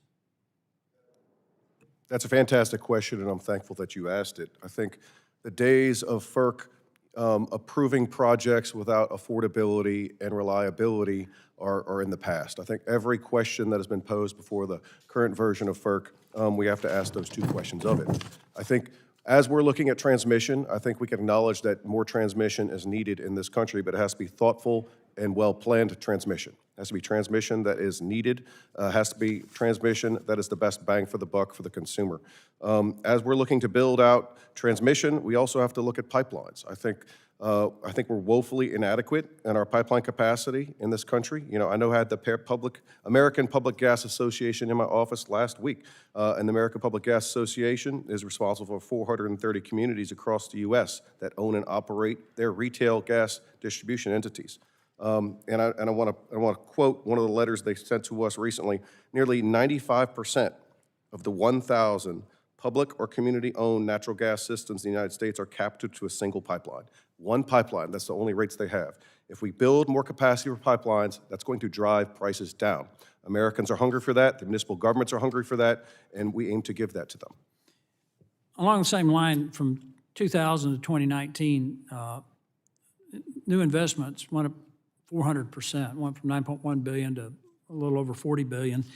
And one of my concerns is, and this committee knows this, I'm very focused on securing our supply chain of processed and refined critical minerals and rare earth elements, which you have to do these build-outs. They're used in power sensors and actuators, transformers, cables. Cable costs have nearly doubled since 2019, with transformer costs up 75%. So how much of the cost increase for electricity that the ratepayers are paying is because of price increases for materials like copper and aluminum and electrical steel, in addition to components like transformers and the other components that you need? Absolutely, Congressman, that's a great point. I think that the costs of materials have gone up over the past administration. I think that it's more expensive now to build out our transmission, but prices generally are going to go up. And I think that the time to tackle some of these issues are now. We have to be thoughtful with our resources and our supply chains to make sure we're giving the biggest bang for the buck for the consumer. We've closed about 300 hydrocarbon facilities around the country, most of them coal, and there are plans to reduce coal capacity from 100 down to 159 gigawatts from 318 gigawatt peak in 2011. And while I'm concerned about those plants being shut down, there may be an opportunity there in regard to power generation for our refining processes. And what I wanted to ask you is are the transmission lines from those shuttered coal-fired plants still intact? I think a very quick answer. by and large, yes. Okay. I think it makes sense for us to look at going back onto those facilities, the brownfields, maybe use small modular reactors. We're still going to have some issues building turbines and boilers and the other infrastructure needed. But what are your thoughts on that, about locating SMRs on those facilities? Because if the transmissions are still in line, that would meet the power needs of the facilities we need, maybe even data centers, but it could also increase the baseload power for local residents. I think retrofitting older power generators and older power plants with new technologies is absolutely the right approach. I think that American innovation is the way that we're going to succeed and the way that we're going to progress toward the next generation. And I think all options need to be on the table. I think that's a common sense approach, and it deserves due diligence. Well, real quick, we've got some collaborative effort from the other side of the aisle on reforming, on permitting, on NEPA in particular, that we think would improve the efficacy of environmental reviews and better enable the infrastructure build-out to unlock America's energy potential. Have any of these been addressed in recent permitting legislation that you would think was satisfactory? It's not to my satisfaction. We got a long ways to go. Thank you, Mr. Thank you very much. The gentleman yields back. The chair now recognizes the gentlelady from Virginia's 4th District for 5 minutes for questions. Thank you, Chairman Latta and Ranking Member Castor, for this very important hearing today, and I want to thank the FERC commissioners for being here. As others on the committee have noted, one of FERC's primary roles is to ensure that electricity rates are just and reasonable. And that mission and the work of FERC is more important than ever as we confront the surge in electricity prices that threaten the financial stability and security of millions of Americans. Last year, electricity prices increased by 13%, far outpacing a year-over-year inflation rate of 2.7% and wage growth of approximately 3.8%. In other words, power costs are rising faster than both paycheck and the price of other everyday necessities, placing an increasing strain on American households. As FERC continues to address energy efficiency, we must ensure that the projects approved by the Commission benefit all ratepayers without placing undue harm on historically disadvantaged communities who have for too long bared the brunt of the impact of energy projects. Chairman Sweat, in your opening, you said that you want all Americans to prosper. And one of the contributing factors to whether people prosper is public health and the impact that their community and their environment has on their health.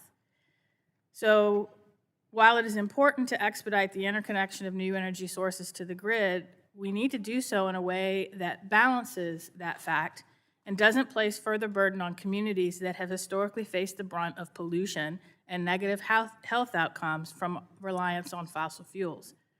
FERC finally stood up its Office of Public Participation nearly 5 years ago, decades after a statutory mandate to do so. How does OPP ensure that disadvantaged communities and tribes have an opportunity to ensure that the Commission takes their need and legacies of pollution into account? Thank you for the question, and I appreciate your service as a born and raised Virginian who still lives there. FERC has a statutory mandate under the Administrative Procedure Act to meaningfully consider any comments that we receive when we are engaging in certain actions, and that very much includes the comments of the tribes and any disadvantaged communities who participate in our dockets. And when we receive those, our staff pores over them to ensure that we meaningfully look at them and engage whenever possible. We also have pre-filing options for many of our larger energy projects where staff reaches out, and OPP does play a role in that, in educating the communities and also helping them understand how they participate in FERC dockets if they would like to. Well, and I'm glad to hear about the outreach because I was also a regulatory lawyer for 20 years, and I can tell you that the energy companies and they have high-powered lawyers that make sure they know when to comment, but average citizens who have a project built in their backyard often don't find out about it until it's way too late. And I represent many of those communities who, particularly Charles City County, which is a locality that is overly burdened by energy projects. And usually by the time the community finds out about it, it's too late for them to have any meaningful comment or influence on the siting of that project. And we've seen an impact on their health outcomes. They have some of the lowest health outcomes in the Commonwealth. And we've seen an impact on cultural sites and historic sites. And I think even the companies in Virginia have recognized that it is far better for them to get that community engagement up front. And so any efforts that FERC can take to ensure that community input happens on the front end and not so far down the path that it's too late to have an impact is better for FERC, it is better for the company trying to build that plant, and it is much better for the community that has to share the burden of that plant. And so with that, I'll have to submit the rest of my questions for the record, but I thank you for your answer. Thank you. Yield back. Thank you very much. The gentleman yields back the balance of her time, and the chair now recognizes the gentleman from Ohio's 12th District for 5 minutes for questions. Thank you, Chairman. Thank you all for being here today. My first question is for Commissioner C. Opponents of LNG exports often claim that exports hit record highs during times of peak domestic demand, therefore raising natural gas prices for consumers. However, recent data can end that argument once and for all. During Winter Storm Fern, daily U.S. LNG export demand fell 20%, redirecting the LNG feed gas supplies to the domestic market. Commissioner, you have called for FERC to modernize the review process for LNG facilities. Do you agree that LNG exports provide flexibility and act as a balancing tool for the U.S. natural gas market? I do, Congressman, and thank you so much for that question. I think when it comes to natural gas on the domestic side and internationally in our exports, we don't have a supply problem. We have plentiful supply. The problem we have is constraints of getting it where it can do the most good. So that's why it's critical for us to focus on streamlining infrastructure development in all areas, including when it comes to LNG exports. Our exports play a critical role for our national economy and for national security, and it's important for us, as we have a statutory responsibility to license LNG export facilities and changes there, to do that in as efficient and legally durable way as we can. So I'm committed to doing that and working well with my colleagues as we continue in that effort. Very good, thank you. Madam Chair, my next question is for you. Thank you for being here, Ms. Sweat. When opponents claim that LNG exports rise domestic prices, they ignore the factors that actually increase natural gas costs for consumers, such as the lack of pipeline capacity. During the storm, regions with pipelines to deliver natural gas at significantly lower prices than areas with constrained capacity. In fact, on January 26, 2026, the Monday after the winter storm Fern, Northeast winter gas prices were up 2.4 times higher than the Appalachia supply. FERC has taken important actions to address constrained pipeline capacity, like repealing Order 871 and examining cost thresholds for blanket approvals. Can you discuss what other action FERC is considering taking to expedite the construction of needed energy infrastructure projects, and how will these actions help deliver affordable, reliable energy to our constituents? Thank you for the question. I also am very concerned about Northeast prices. And one thing that was really shocking for me coming out of the storm was in the Northeast during Fern, 40% of generation came from fuel oil or diesel. And that's simply because we don't have enough gas infrastructure to bring gas to New England. So I fully agree with you. That's why we are looking to wholesale across the board take a hard look at our permitting actions, and when it comes to pipelines in particular, we are trying to streamline our NEPA process. Congress and the Supreme Court together have taken action over the past year that make our mission much easier, but now I believe that it is on FERC to have the tools that the Supreme Court and Congress have given us to now really do some self-assessment inside of the building of what FERC does in its environmental analyses under NEPA that are no longer required by the law. And as Congress has said, FERC is an economic regulator, not an environmental regulator. And so, in my view, if there are things that we are doing that exceed what is required by law, those are things that slow down infrastructure permitting and development that are unnecessary. Thank you. Thank you. A follow-up to that. Pipeline capacity LNG exports are critically important to gas producers in the district that I currently represent across the Utica and Marcellus Shale, so I greatly appreciate the commissioner's attention to these issues. Madam Chair, I think I'm going to run out of time, so I'm going to try it. Generation and load interconnection timelines do not match the speed that is needed to serve new large loads. Currently, if a large load has on-site generation or supplies its own power, that generation is studied as if 100% of the power is injected into the grid instead of serving the load. Similarly, a large load is studied as if it will withdraw all its generation needed from the grid. I'm going to run out of time, so I apologize. I will submit these questions and we'll follow up. Thank you very much. Mr. Chair, I yield back. Thank you very much. The gentleman yields back, and the chair now recognizes the gentlelady from Colorado's 1st District for 5 minutes for questions. Thank you so much, Mr. Chairman. Mr. Chairman, this is a critical moment for America's power grid. Both energy bills and electricity demand continue to skyrocket, as we've been discussing today. Recent reports show that electricity prices are up 13% just since President Trump took office. And so all of us are focused on keeping the grid both reliable and affordable, as reflected in the title of this hearing. So I want to ask our panel today, we'll just go down, and the question I want to ask you, we talk about this a lot in this committee, in this subcommittee.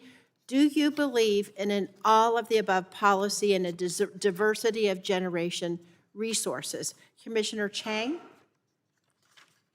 Yes, that's a simple question, absolutely. I do believe. And Commissioner C? Yes, different resources bring different critical. Thank you. And Chairman Sweat? Yes. And Commissioner Rosner? Yes. And Commissioner Lassert? Yes, not only do I believe it, it is Thanks. required by the Federal Power Act. Yes, you're right. It's also required by law. Now, so I want to talk about the importance of a diversity of generation resources because everything has a role to play, including some of the newer technologies like wind, solar, advanced nuclear, geothermal, and of course, energy storage. I want to get that on the record because unfortunately, there's been some concern in this administration about whether they in fact do support an all-of-the-above strategy, even though they give lip service. The administration has made it very clear that in practice, they do not, because they've killed hundreds of clean energy projects, representing billions of dollars in investments over the past year, projects that were approved at every level, simply because they were renewable energy projects. Now, in its long-term, that's it. A different issue is the long-term reliability assessment released just last week by NERC, begging regulators and policymakers to remove barriers to generation and transmission development. So let's make sure we have agreement here too. Yes or no, should FERC and Congress support the building? This is not a trick question, okay? Should the Congress and FERC support the building of generation and transmission? Commissioner Chang? Yes. Commissioner C? Yes. Chairwoman Sweat? Well, as a FERC regulator, Congress has specifically said that Okay, do you decisions about support generation. building of generation and transmission? I support the state's ability to choose where generation is. Yeah, but do you decided. support the building of transmission? Are you not going to answer that? That's Yes a or no? Do very- you support building and transmission? Transmission can be a valuable asset where it's done. Okay. Commissioner Lassert? Yes, I support it, and I believe the Thanks. chair was acknowledging the state's role in these Well, activities, which I fully support I do also. too. I was just asking her if she supports. It was not a trick question. Yes, ma'am. But what I do want to say is Donald Trump's war on clean energy is making it virtually impossible to do that. Let me give an example. Last year, FERC approved an interconnection plan to let projects, including several gas-fired plants, expedite the process by which certain types of generators could interconnect to the grid, essentially to cut the line. My understanding is when PJM, one of the Northeast Regional Transmission organizations, ran this Fast Pass project, it initially selected 51 projects that would bring 11.8 gigawatts of capacity to the grid. But now, just a few months later, a number of those projects dropped out because of transmission constraints on the power grid, thus sharply decreasing the expected power being brought online. So Commissioner Chang, I want to ask you, it seems that this illustrates that one-off ad hoc solutions to expedite interconnection studies are not silver bullets. Could you talk briefly about the role that adding more transmission plays in adding generators and more sources of power demand to the grid? Thank you for your question. As I suggested in my opening statement, it is absolutely right that, you know, we need to do all the reforms that we have already done on the interconnection of generation. But just because we speed up certain generators in the interconnection, the front end of the process, it doesn't mean they can actually just connect to the grid without the grid's capability being enhanced. So we need to pay our attention now to making sure that the grid can actually handle both the interconnecting load and the generation so that we can bring up all the data centers and other large loads to the system. Thank you. I yield back.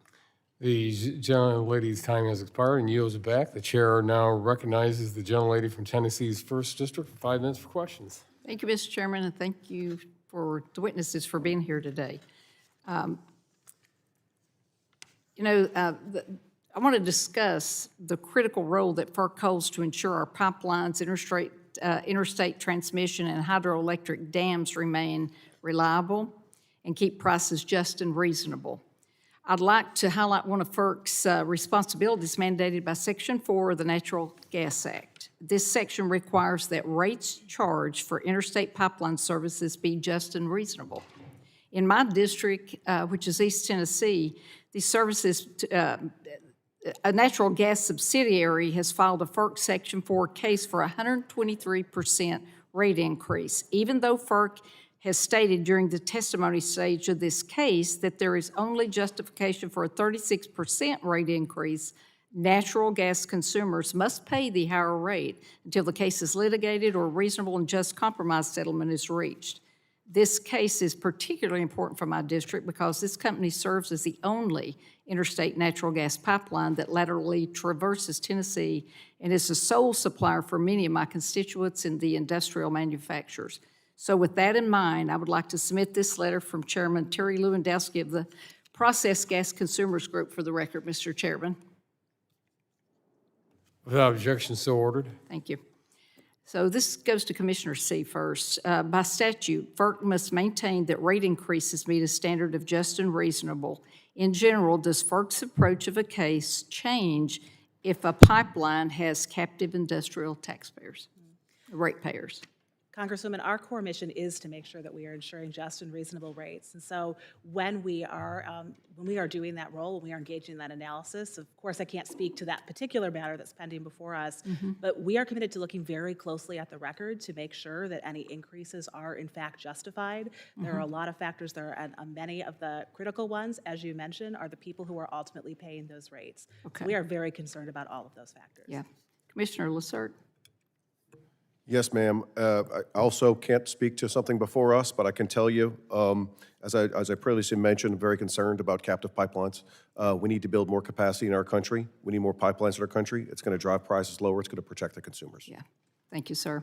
Chairman Sweat, when FERC reviews the facts of a rate increase case, how do you ensure that cases are processed in a timely manner and the rate increase is just and reasonable?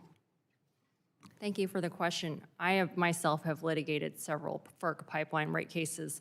I am very aware of how long they have taken in the past and the burden on both sides, both time and resources to litigate them. And with that in mind, I am taking a hard look at what we can do to make our processes more efficient. Congress could also have a role in limiting any litigation exposure to FERC decisions. I've already thought about that.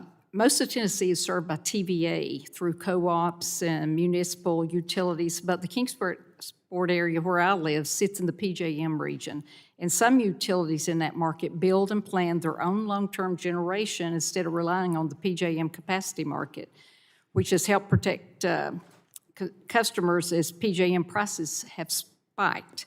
So as a PJM weighs changes to that market, it's important that these utilities can keep making those long-term investments. So, Chairman Sweat, how will the Commission ensure that utilities can continue planning and building the generation they need to keep up with the growing electricity demand in their territories? Thank you for the question.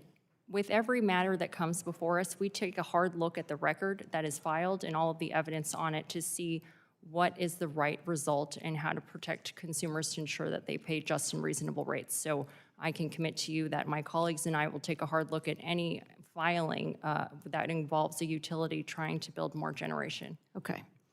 Commissioner Lassert, to what extent did rising load forecast, data center growth, and extreme weather risks factor into FERC's decision-making to modernize its blanket certificate program? That's a great question. I know large loads, forecasting, and growth are at the top of our minds. We immediately tackle these issues as priorities for us upon coming to FERC. I'd like to see more of a consensus on the load forecasting, a little bit more of a standard deviation than I'd like. And it's hard to plan when there's so much disagreement on how much load we're going to need in the future. Yeah. But regardless, we're going to need more generation.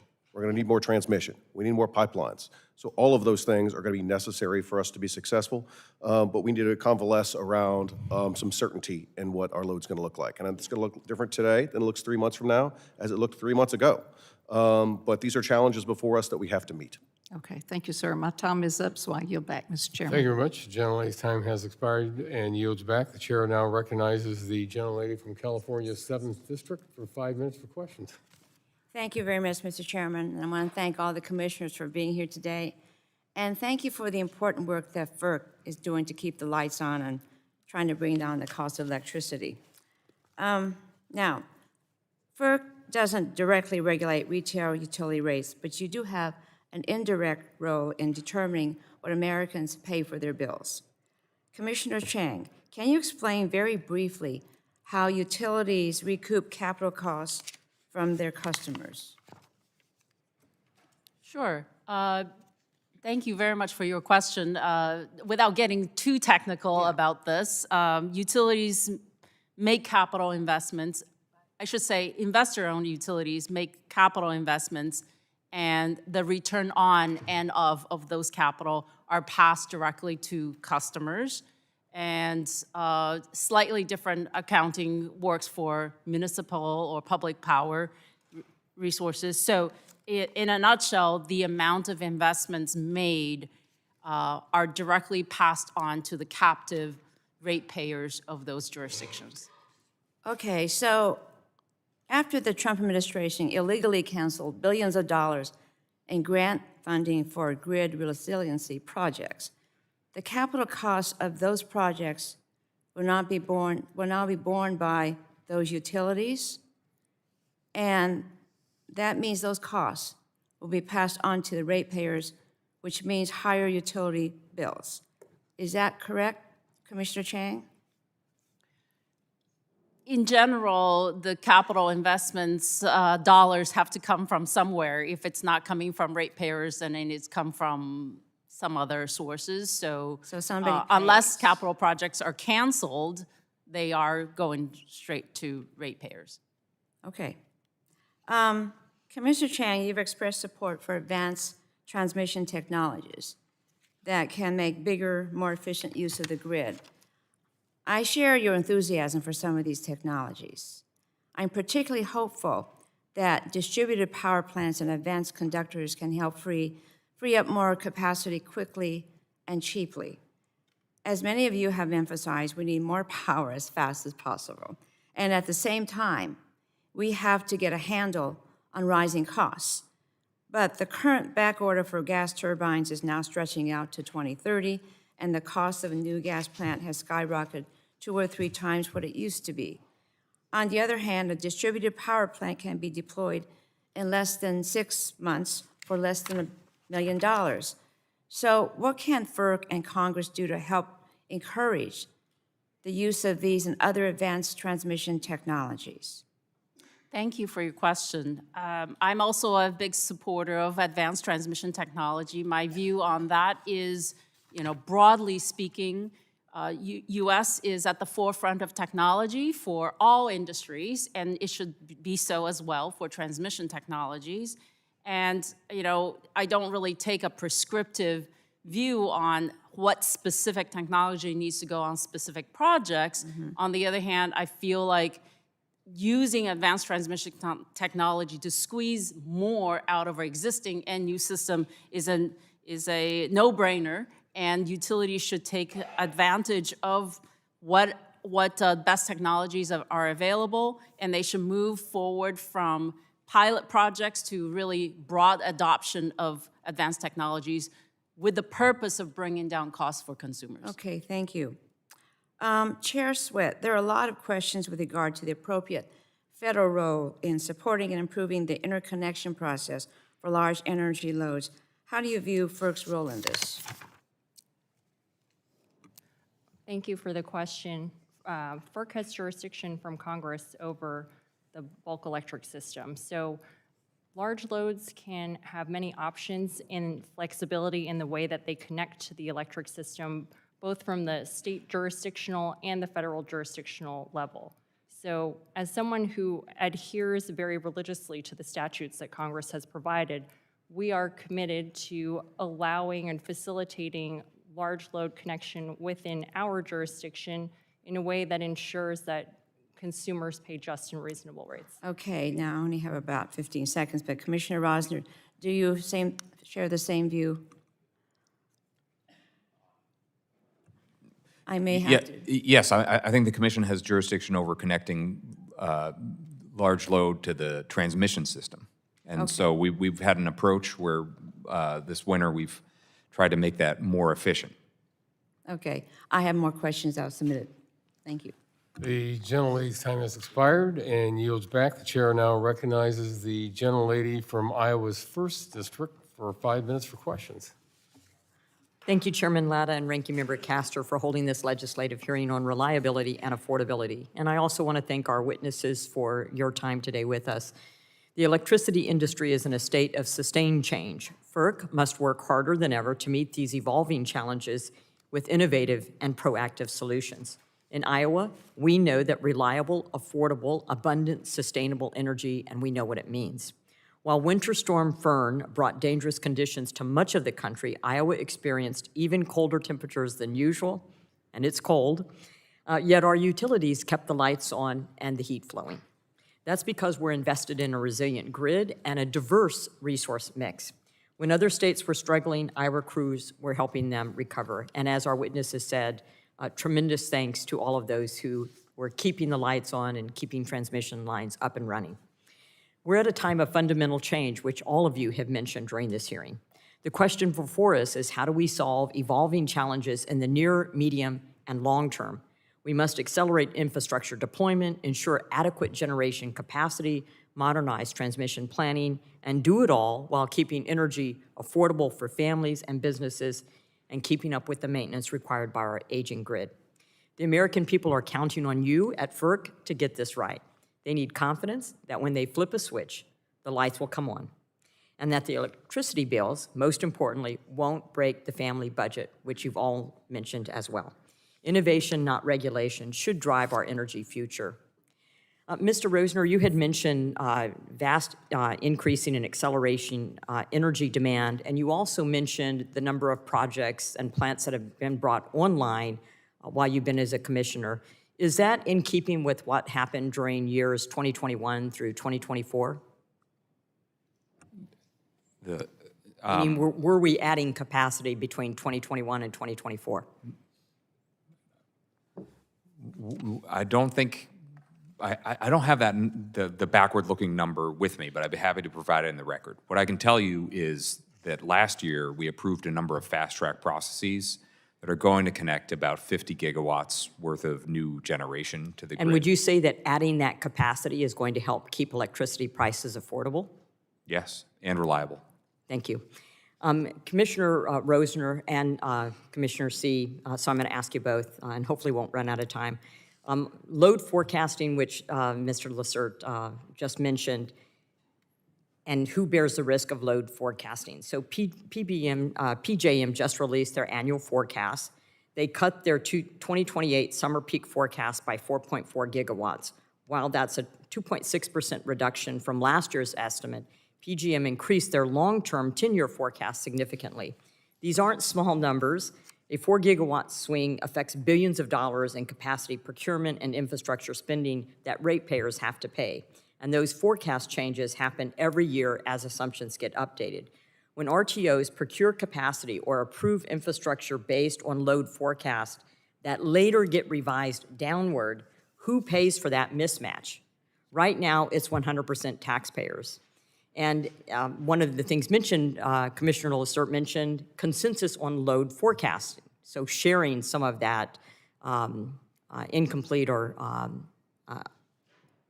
erroneous forecasting. So is there any mechanism at FERC or at the RTO level to true up cost when forecasts prove too high?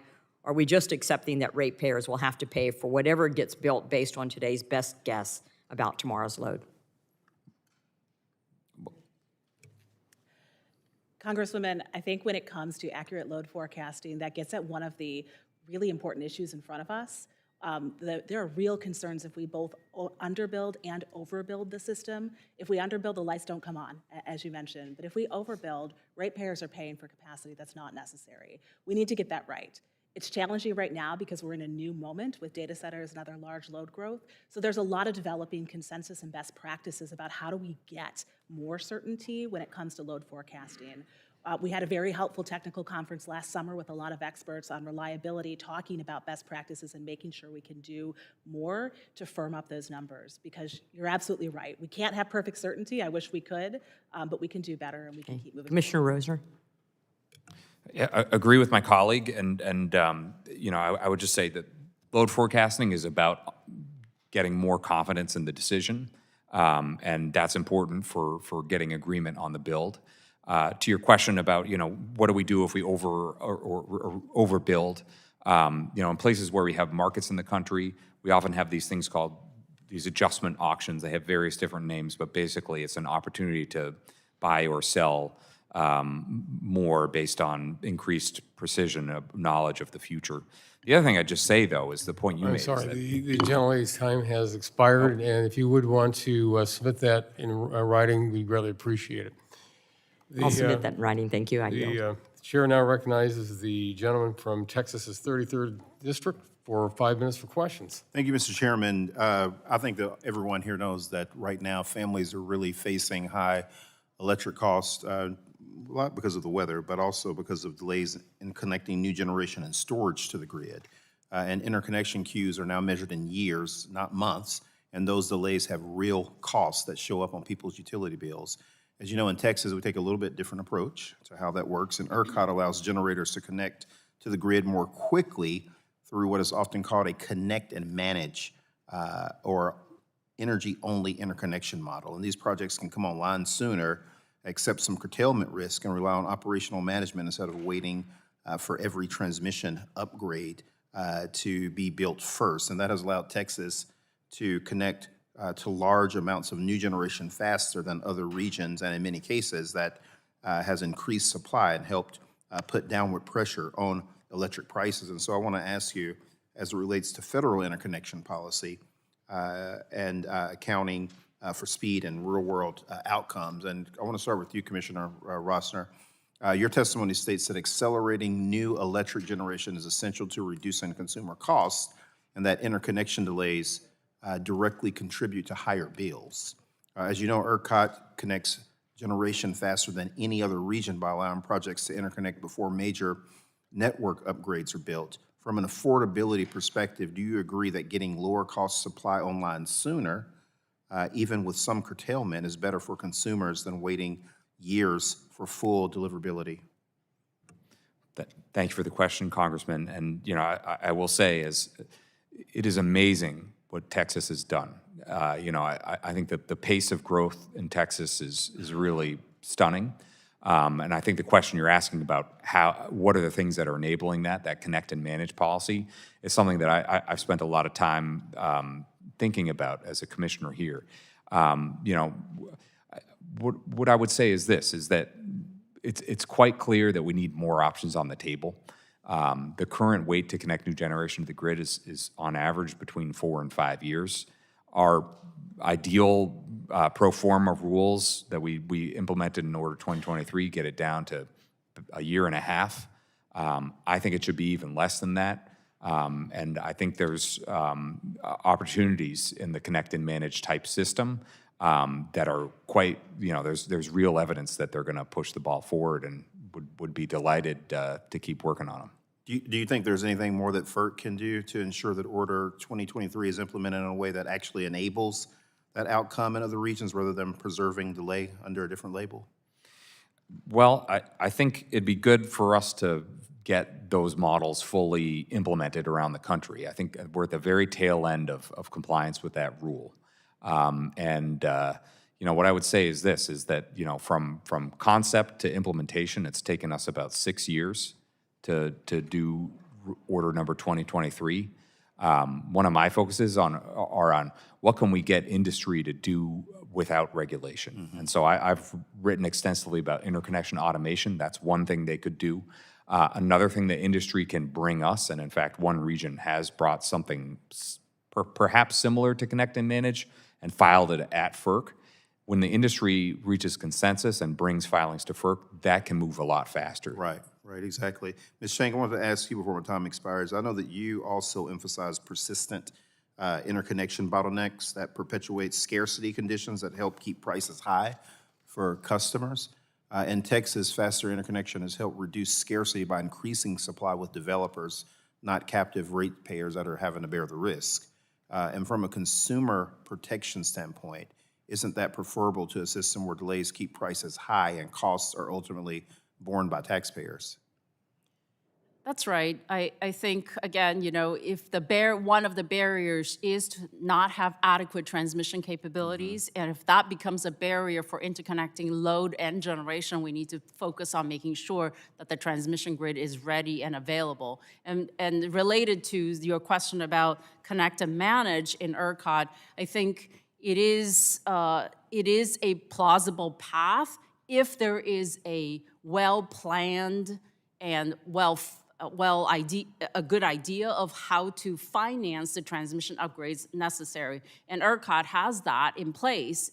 It's more of a timing issue of connecting and manage because there is already a plan for transmission upgrade and a way to pay for that transmission upgrade. And I think in the FERC jurisdictional market, I think we put the transmission upgrade process up front because we want to make sure that in FERC jurisdictional markets, the generators interconnecting to the grid are actually paying for the upgrade costs that they trigger. So there's a slight difference, but as long as there's a planned process to pay for and upgrade the system, I think connect and manage is a plausible path forward. Thank you. Thank you, Mr. Chairman. Thank you. The gentleman's time has expired, and the chair now recognizes the gentleman from Oregon's 2nd District for 5 minutes for questions. Thank you, Mr. Chair. Thanks to the panel for being here.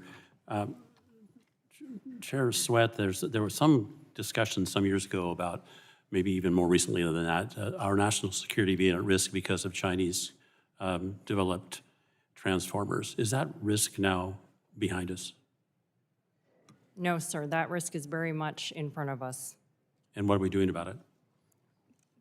That risk is the reason that I personally am prioritizing the ability for Americans to build, connect, and operate data centers in our country within our geographic and electric barriers to ensure that not only are we protecting our data and sheltering it from our foreign adversaries, which is paramount to maintaining our national and economic security, but we also would have the added benefit of more American jobs in building, generating, and running those data centers. I'm not sure what that does about the risk, but I'm going to all submit my questions later.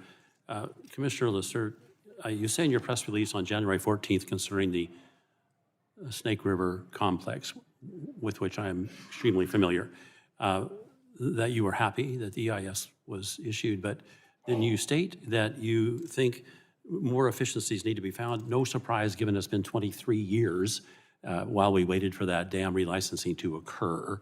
23 years. So I agree with you, more efficiencies need to be found. You say in the relicensing process, can you share with what some of those might be? That's a great question. I think, obviously, the Supreme Court ruled in 7 County in a unanimous decision that we need to do better with NEPA reforms and NEPA review. And while that was aimed at the judiciary, we need to take that to account in the executive branch too. We need to take a look back and pair off what our focus has been that is not statutorily required. And we need to focus on the mandates given by Congress and get the job done with the assignment that has been given. And we haven't done a great job of that in the past. But FERC is a small part. I know our counterparts in the states, as Commissioner Rosner has stated earlier, they take too long with some of these decisions. And the Snake River is a prime example. Can we stop? I'm very familiar with that. The conditions imposed by the state of Oregon cost $300–400 million, and it will cost more, maybe as much as $1 billion over the next life of the license. So I get it. The question, though, is what can FERC do, if anything, when it comes to the imposition by a state? Actually, you can start with a federal agency if you like, but let's start with the federal agency. Can you guys do anything with the condition imposed on a license by a federal agency? I think we could work better with our federal counterparts to determine what the priorities are, to identify bottlenecks, and to come to common sense solutions. FERC is an independent agency. That doesn't mean we can't cooperate and we can't work better with our sister agencies. I think there's improvements that can be made there, and I hope that we can come to some common sense solutions. So what I'm most concerned about is the state, any state, Oregon's a great example, though, of dragging its feet. I understand there may be a tool now that we can use, thank goodness for that, but but then imposing extraordinarily expensive conditions, and I'm just not clear on exactly where you guys fit under the Power Act when it comes to trying to control those conditions. Because the truth of it is, these are being imposed to get rid of dams. That's the whole idea. So I want to know what your commission has the power to do to try to help prevent that, those incredibly important power generating assets from being destroyed through conditions. Yeah, I think that's a great question. I think it's one that FERC has struggled with for many decades. I think there is a delicate balance here with the states that we can make improvements on, but I would also implore Congress to take action to make permitting reform more durable for all. You know, the Snake River is the lifeblood of many states as it relates to electrical generation. I'm going to, all of these questions are extraordinarily important given that they cross the kind of the spectrum of energy generation. I probably should ask all of you this question, but we don't have time. The challenge that we seem to face right now is one that's existential as to affordability and also as to the AI race, which you have had occasion to remark upon in earlier questions. Your thoughts, are we going to have to give up one for the other, or do we have a path? No, giving up one or another is unacceptable. We need to have a balance. We need to have a balanced approach. We can do both, and we must do both. Thank you. Yield back. Thank you. The gentleman yields back the balance of his time. The chair now recognizes the gentlelady from New York's 14th District for 5 minutes for questions. Thank you, Mr. Chairman, and I'd like to thank all of our FERC commissioners for joining us here today. Chairman Sweat, FERC's mission includes assisting consumers in obtaining economically efficient energy at a reasonable cost, correct? Yes. And to achieve this mission, FERC sets the rates that utility companies must pay for transmission of wholesale energy, correct? We litigate rate filings at FERC to determine what outcome is just and reasonable. Great. And then after that, public utility commissions determine rates that utility companies charge people on their monthly utility bills? It's my understanding that public utility commissions and state policies make up at least 1/3 of utility bills that consumers pay, yes. Yes, so about 1/3, as you mentioned. And one of the things that I know unites all of us here is that increasingly Americans are struggling in paying those utility bills. In 2024, more than 1/3 of households skipped out on necessities to pay an energy bill, and close to 1/4 of households kept their homes at hazardous temperatures to avoid the cost of heating or cooling. Yet the energy utilities charging Americans are among some of the most powerful and profitable industries on earth. Take Consolidated Edison, or Con Ed, which is the utility company that serves New York and my constituents in Queens and the Bronx. Con Ed is one of the largest privately owned energy companies in our country. And in their most recent history, we have seen incidents of gas explosions, power outages, apartment buildings that are exploding after gas leaks. And in 2018, a short circuit at Con Ed power plant in Astoria shut down all of LaGuardia Airport for several hours. Yet despite these crises, Con Ed is growing their utility bills on New Yorkers and raked in almost $2 billion in profits in 2025. So naturally, many of our folks here in New York are asking, why is Con Ed profiting off of the energy market while they are dealing with unreliable and increasingly unaffordable energy? So I want to break this down for them. Utilities collect what they spend on operating expenses, like salaries and office space, from our bills.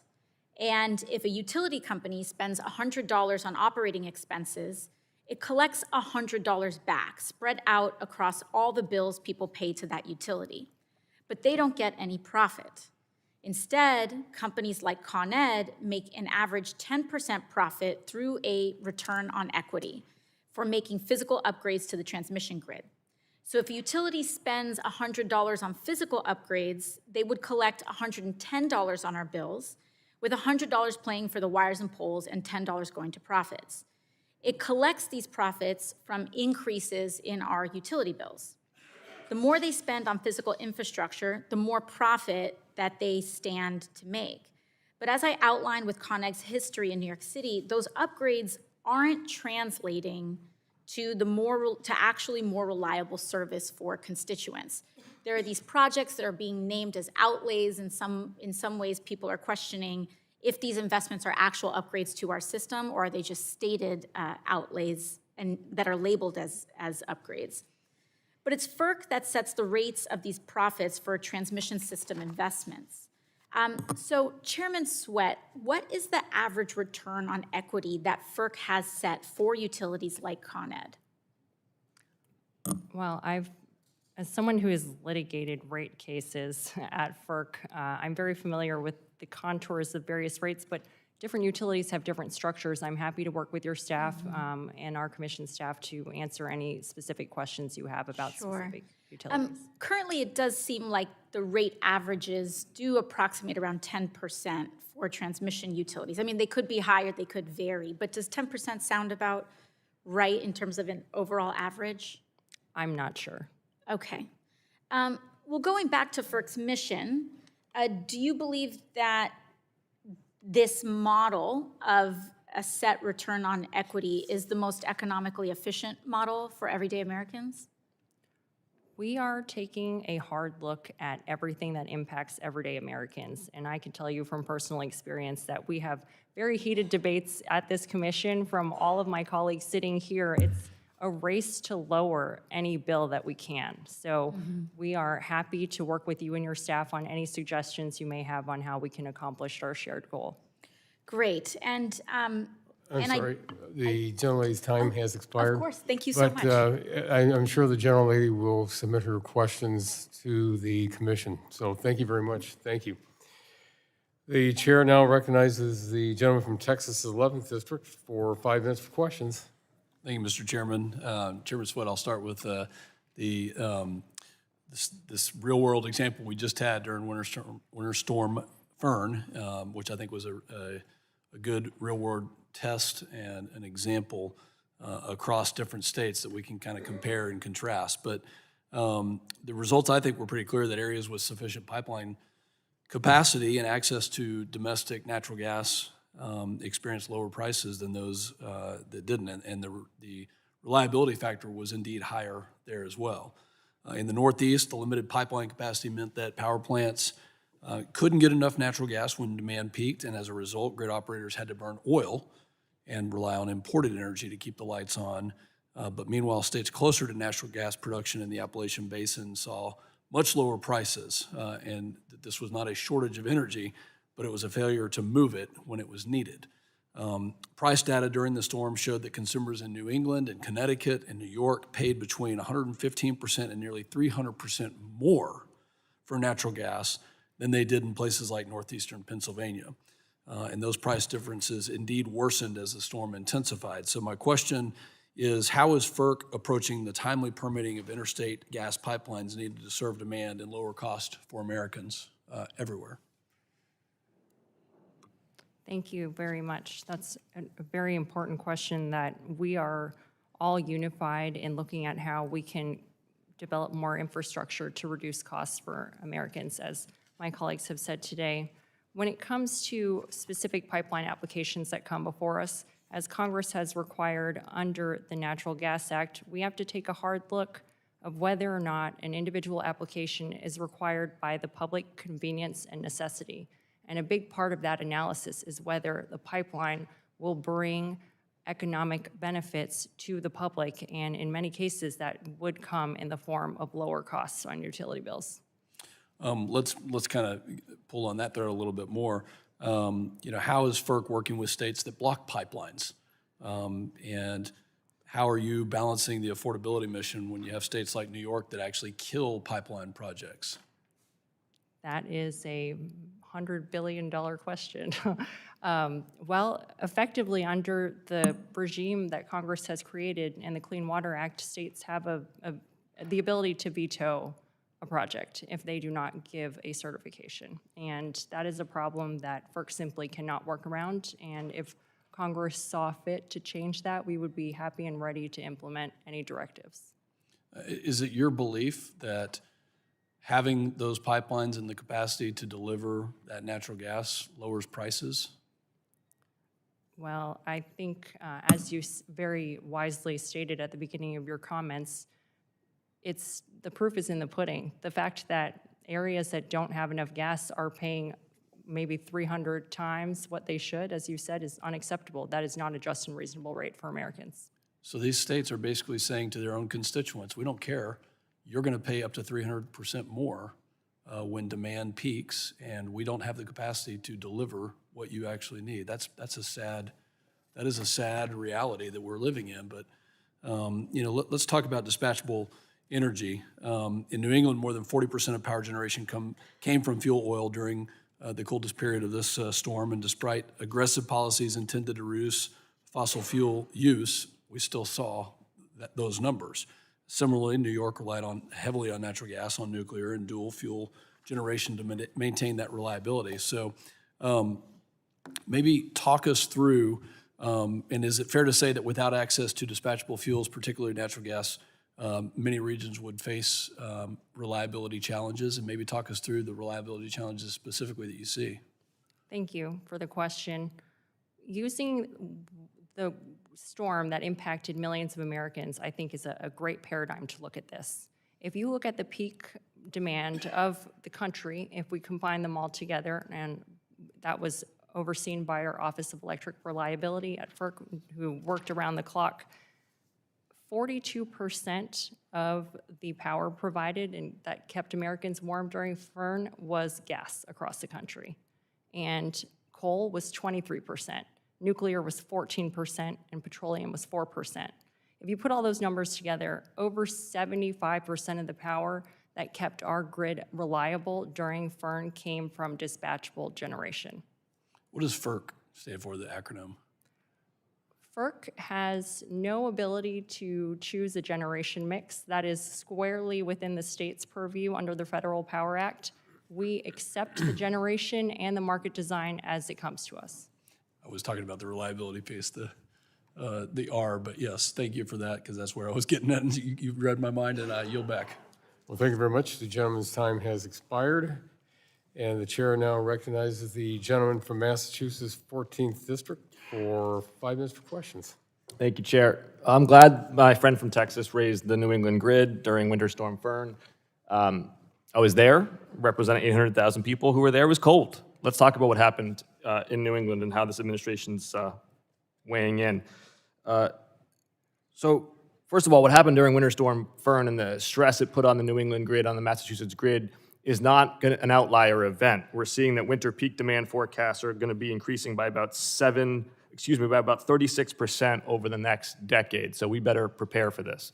And we have been. We had the transmission line between Massachusetts and Canada Hydro-Quebec, which has been a significant win. Took way too long to build those transmission lines. But what happened during this storm was that line shut off. And it shut off because, despite contract claims, Hydro-Quebec needed all the power for Canadian consumers because it was pretty cold up there too. You know what didn't shut off was the wind. What happens during a winter storm off the Cape Cod Islands is the wind blows really, really hard. And actually, looking at the analysis of that storm, those turbines would have been rotating at absolute peak capacity during the beginning part of the storm and during the middle part of the storm. During the actual central thrust of that storm, they would have automatically shut off because the wind would have actually been blowing too hard, and they wanted to maintain the structural integrity of the turbines. It would have generated tremendous amounts of electricity for my constituents, lowering costs, relieving stress on the grid. Here's the problem, is that the Trump administration keeps on canceling permits. And I hear the frustration from my Republican colleagues about permit uncertainty for natural gas, about the Keystone Pipeline. How can they possibly be silent when the Trump administration is acting in an arbitrary and capricious manner to upend states' ability to diversify their energy portfolios, like Massachusetts is doing, for precisely the scenario we saw with Winter Storm Fern? The Trump administration is now 0 for 5 in court. I mean, how many judges need to tell this administration to stop breaking the law before they simply allow my constituents to access reliable, affordable electricity? Ms. C, you had mentioned in your written testimony how important it is to have, quote, legally durable signals that get steel in the ground. Is that right? Yes. Would you agree that we also want legally durable signals that get steel in the water? I think my role as an economic regulator is to make sure that we have the best options available. So just ground, not water? Do we want legally durable signals that get steel where steel belongs? As Chairman Sweat mentioned, we are not responsible for the generation makeup of different. But you just wrote right here how important it is to promote legally durable signals that get steel on the ground. You don't agree that we should also be promoting legally durable signals that get steel in the water? My focus is on the areas within FERC's jurisdiction, and I do believe in the importance of legally durable signals. For ground and water? For infrastructure and for the energy to deliver reliable and affordable power to all Americans. I mean, you're kind of torturing the answer. It's, do you want legally durable signals or not? Because if FERC is not supposed to be resource agnostic, presumably it is the position of FERC that regardless of where the generation is coming from, water, the ground, deep in the ground, up in the sky, you want the legally durable signal, yes? Congressman, when we have issues and matters in front of us, yes, I agree it is important for us to act in a legally durable way. Commissioner Rosner, in our last 90 seconds here, given the rising demand that New England is expected to see in the coming years, we should be adding significant generation capacity to ensure reliability and affordability outside of offshore wind. Offshore wind is one part of a necessary portfolio. Do you think it would be helpful if states like Massachusetts overturn moratoriums on new nuclear power generation to unlock that clean, affordable, and reliable baseload power? I think what's obvious from that winter storm is that there was strength in a diverse set of resources. And so from my perspective as a FERC commissioner, we don't have the ability to tell states what to build, but what I would say to Massachusetts and any state is we need electrons. And electrons don't wear fuels, but if you can get us more electrons, that would be great. From offshore wind and from nuclear? From everything. I yield back. Thank you. The gentleman yields back the balance of his time. The chair now recognizes the gentleman from South Carolina's 7th District for 5 minutes for questions. Thank you, Mr. Chairman, and thank you, commissioners, for being here today. Energy demand is obviously increasing. We see that, we hear that from our constituents, and I think it's really critical that our regulatory system supports reliable, affordable power while promoting efficiency and modernizing the grid itself. At the heart of this, I've heard a lot of talk today about permitting and permitting reform and oversight processes that are disciplined, predictable, and focus on outcomes rather than unnecessary delay. And I think it also requires, to Commissioner Lacerte's perspective, what he talked about earlier, was a strong federal and state partnership with FERC and state utility regulators working in lockstep to plan infrastructure, allocate costs fairly, and of course, most importantly, to the people that we represent, keep the lights on. Chairman Sweat, the 7-county Supreme Court decision, I think, was remarkable in a way because it was, one, unanimous. So in a body like ours that oftentimes has several different ways to view any particular issue, when you see a unanimous Supreme Court decision, it kind of raises your eyebrows a little bit. But the court held that courts should afford substantial deference to an agency as to the scope and contents of an environmental impact statement. How has FERC changed its NEPA practice in response to the 7 counties decision? And to piggyback on top of that, what is left to do to come in line with that decision? Thank you very much for the question. Thankfully, the 7-county decision allowed FERC, in my opinion, to realign our emissions analyses with our statutory responsibility as a primarily economic regulator charged with encouraging the development and plentiful supply of natural gas at reasonable prices per Congress's instruction. So what that means when the rubber hits the road, now we no longer analyze the indirect emissions from upstream production or downstream combustion. That in itself has cut down the time that is necessary for environmental review from staff in the building. It cuts down what applicants have to analyze, and that was a huge move in itself, thanks Chairman, to 7 can county. you quantify that? Like how much did that actually cut down that process? I'm happy to get with our staff and see if we can quantify those numbers for you. Please do. I mean, we like, I'm just curious about that. I think it's kind of remarkable. We also no longer use GHG emissions as a basis to require a much more resource-heavy environmental impact statement rather than staff performing an environmental assessment, because that used to be a trigger for that much longer analysis. We no longer do that after 7 county. We also no longer used the flawed social cost of carbon metric, which the Commission was employing in its NEPA analyses for several years. Thank you for that.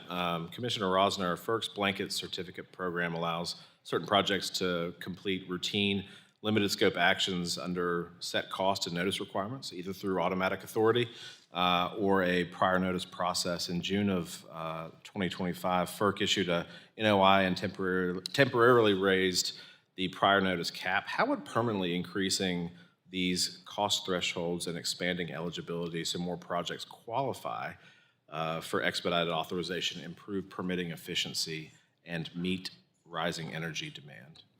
Well, Congressman, thank you for the question. The Commission's existing blanket program for Section 7, as you mentioned, was temporarily adjusted up, and we're considering a final rule. We're also considering the same for hydropower projects and LNG projects.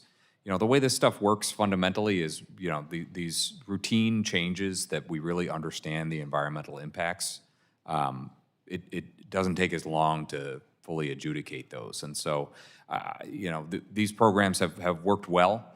I'm really excited to expand it to other energy sources like hydropower, and look forward to working with colleagues and Chairman Sweat to finalize those rulemakings.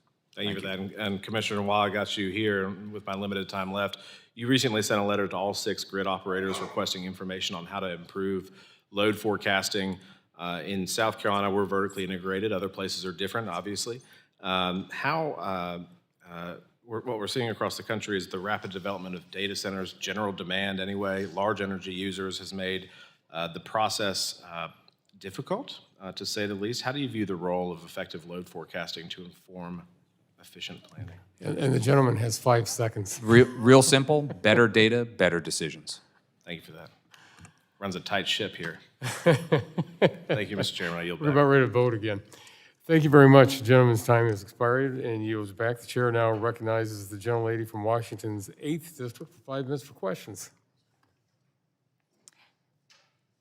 Thank you, Mr. Chairman, and thank you to all of the Commission for being here today. As you all know, the West is undergoing quite a transformation in its development of wholesale markets. My region, I'm in Washington State, so I'm in the Pacific Northwest. My region is excited by the prospect of the day-ahead electricity market where power can be traded in a marketplace, not just in real time, but up to 24 hours in advance when it's needed. And when surging demand growth and increased threats like severe winter storms are straining the grid or predicted to strain the grid, a more nimble and efficient grid, of course, is what we are all after in order to have affordable and reliable power. So if done right, a well-crafted, well-organized market can increase efficiency and lower costs and help states transition to cleaner energy. But as utilities and energy marketers choose to join either CAISO's EDAM or SPP's Markets Plus or stay out entirely, these decisions about where utilities and with whom utilities will trade power is going to create boundaries between these two markets. And we're already seeing this divide. And these market seams, which is what they're called, have the potential to cause some serious inefficiencies that could lead to the benefits of either market being really diminished. So it's especially important in this case, and especially for me and my constituents, to get this right. At this point, utilities in our state are split. And these seams are going to be a real challenge. So, Chair Sweat, first question's for you. Just as the head of the Commission setting agenda items and proceedings, is addressing the challenge of making this fragmented system and these seams work on your agenda? Thank you for the question. It's on my agenda because it's important to people who are under our jurisdiction, yes. I'm very aware of how fragmented the West is, and it's very geographically and from an engineering perspective, very different from the rest of the country. And we at FERC stand ready to evaluate any proposals that entities in the West would like to make. I appreciate that. And the fact is that all the different entities, even just in my district, are split in which way they're going. And so I guess my next question is, I'm glad it's on the agenda. I didn't ask you where it is on the agenda because that might put you on the spot or might be very difficult to answer, but can you just tell me what your next steps are? We've got to figure out how to make this transition in the grid work and make sure that the seams are seamless. Well, as with other proceedings, we stand in a receptive posture to evaluate any proposals that the regulated entities would like to bring to us. So when your constituents decide what they would like to do, if that is something that comes within FERC's purview, then we will evaluate the proposal to ensure that it results in just and reasonable rates. Okay, so as I'm getting back to my constituents, I should ask, for example, Bonneville to be in touch with you, the public utilities to be in touch with you, to also have Seattle City Light, for example, in touch with you to maybe convene and have a technical conversation about how to do this. Just to, if they request that, they can get that from you? We are happy to work with you and your staff to provide whatever information or help you need. Okay.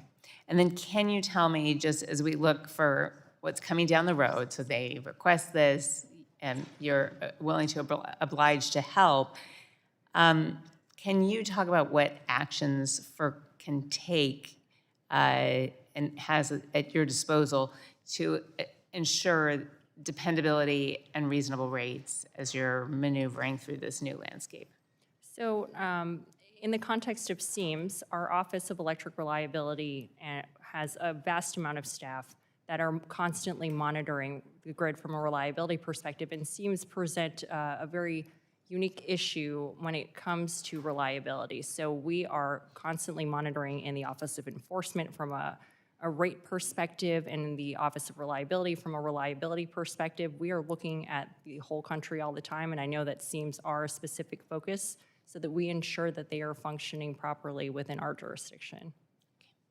Thank you. I appreciate your attention to the issue. I know it's really important. I look forward to having further conversations maybe about how you've resolved these issues in other places or even with all of you. And I'll keep tracking this issue along with utilities in my district. Yield back. Thank you very much. The gentlelady yields back, and the chair now recognizes the gentlelady from Florida's 15th district for 5 minutes for questions. Thank you, Mr. Chairman, and thank you to the Federal Energy Regulatory Commission for appearing before our committee here today. The United States is seeing an unprecedented rise in energy demand. Our energy infrastructure must be prepared to meet the moment as advances in artificial intelligence and manufacturing continue to progress. Last week's winter storm underscored the importance of a secure and resilient electric grid. Energy security is an essential part of our national security, and as our grid faces cyber and physical threats as well as natural disasters, my home state of Florida frequently experiences those types of events. My priority is addressing these challenges and ensuring the continuous flow of safe, reliable, and affordable energy to consumers. Chairman Sweat, thank you for your leadership at the FERC. Strengthening cybersecurity of our critical infrastructure has long been a priority of mine, and I am particularly interested in the work of FERC's Office of Energy Infrastructure Security. Could you tell us a little bit more about the role of this office and the work that it does to support FERC's mission of energy reliability and affordability? Thank you very much. That's a very important question. We affectionately refer to that office as OICE in the building. They are they're looking at everything from an eagle eye view, but they're also on the ground. And what they do, I think, is very special. They ensure that FERC is in coordination with the three-letter agencies across the government so that, one, we are informed of the threats and we are educated on how to address them. And with that information, OICE has the flexibility to go into specific utilities where we identify particular threat vectors that are critical to the grid at large because of the information that we have from our partners. And they can actually go into utility, identify a threat, work with the utility to make them understand where their vulnerabilities are and show them how we can solve them at FERC, or we can work with them together with best practices from other agencies. So we keep learning and gathering and then going in on the ground and trying to improve our electric security across the country. And with that information, they also work with the Office of Electric Reliability that helps make more permanent standards for cybersecurity that are applicable across the country. So we have a collaborative best practices approach combined with a more permanent regulatory approach. You just touched on something that I would like to hear a little bit more about, because I believe it is so critical to the success of not just your work, but other agencies who are protecting our critical infrastructure, and that is your partnerships with other federal agencies. Would you elaborate for us a little bit about which are some of those three-letter agencies that you work with, and why you believe that collaboration and those partnerships are helping to strengthen our critical infrastructure? Thank you. So as a country, we are facing attacks potentially every day from foreign adversaries, and those are across the board, and that includes our infrastructure. So the three-letter agencies I'm referring to are largely in intelligence gathering, and also DOE is one of them as well. And in order to solve these problems and to defend our country as a whole, we need the best and biggest amount of information that we can get. And so that collaboration is very important. And a related question, as you're working with some of our other government stakeholders and agencies to be sure that you're getting that threat landscape and the most current information, are you also working in partnership with private stakeholders to help them elevate their security posture, particularly as it relates to those cyber and physical threats? Yes, absolutely. Our office, our OIS office, reaches out to private utilities, but it's also a two-way street. They are now becoming aware of our capability to help them, and so oftentimes utilities will approach FERC staff for help, and we go back and forth. Thank you, Mr. Chairman. I yield the balance of my time. Gentlelady yields back. The chair now recognizes the gentleman from New York for 5 minutes. Thank you, Mr. Chair. And I thank our commissioners for being here today on a very important topic. Chairman Sweat, what do you see as the role for enhanced long-term planning processes that accurately account for growing demand as well as increasing risks from extreme weather events and maintaining an affordable and truly reliable electricity system? I'm so sorry, I missed the first part of your question. Sure. What do you see as the role for enhanced long-term planning in regard to accurately accounting for growing demand? Thank you. Given that we're meeting the prospect of historically escalating demand, long-term planning is incredibly important. So I'd like to dig into a few areas where improved planning could benefit our electricity system. We cannot efficiently plan our electric infrastructure if we aren't able to accurately forecast just how much energy will be needed. Electricity load forecasting methods, which have historically been based on incremental and predictable growth, may no longer be applicable to today's increasing large load demands.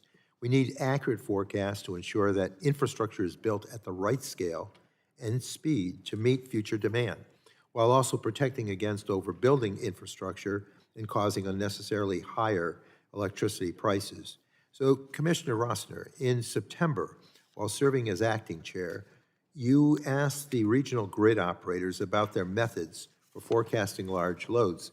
Can you tell us why you felt that was important and what were the big takeaways from that inquiry? Thank you, Congressman Tonko, for the question and for highlighting this important issue. It's really simple. Better data, better decisions. And one of the, and I say that not to be a skeptic, you know, I think the demand for electricity is large and growing, but whether we're a point high or a point low, just getting it right is what's important. And so this commission grappled with the same question when we were overseeing the process for connecting new power plants to the grid. We had lots of people getting in line. They were trying to figure out where the cheapest and most effective place to connect was. But all those people in line jammed the process. And so one of the reforms we did was, all right, we're going to make you pay a deposit. And so I wrote to all the grid operators and said, hey, are you using objective, quantifiable criteria like a financial deposit before you count? And also, are you talking to your neighboring grid operators or even their neighbors about what they're seeing and making sure that we don't have the same request everywhere? Not because we don't want to serve every request, but because we need to plan more accurately. And so that's what it was all about.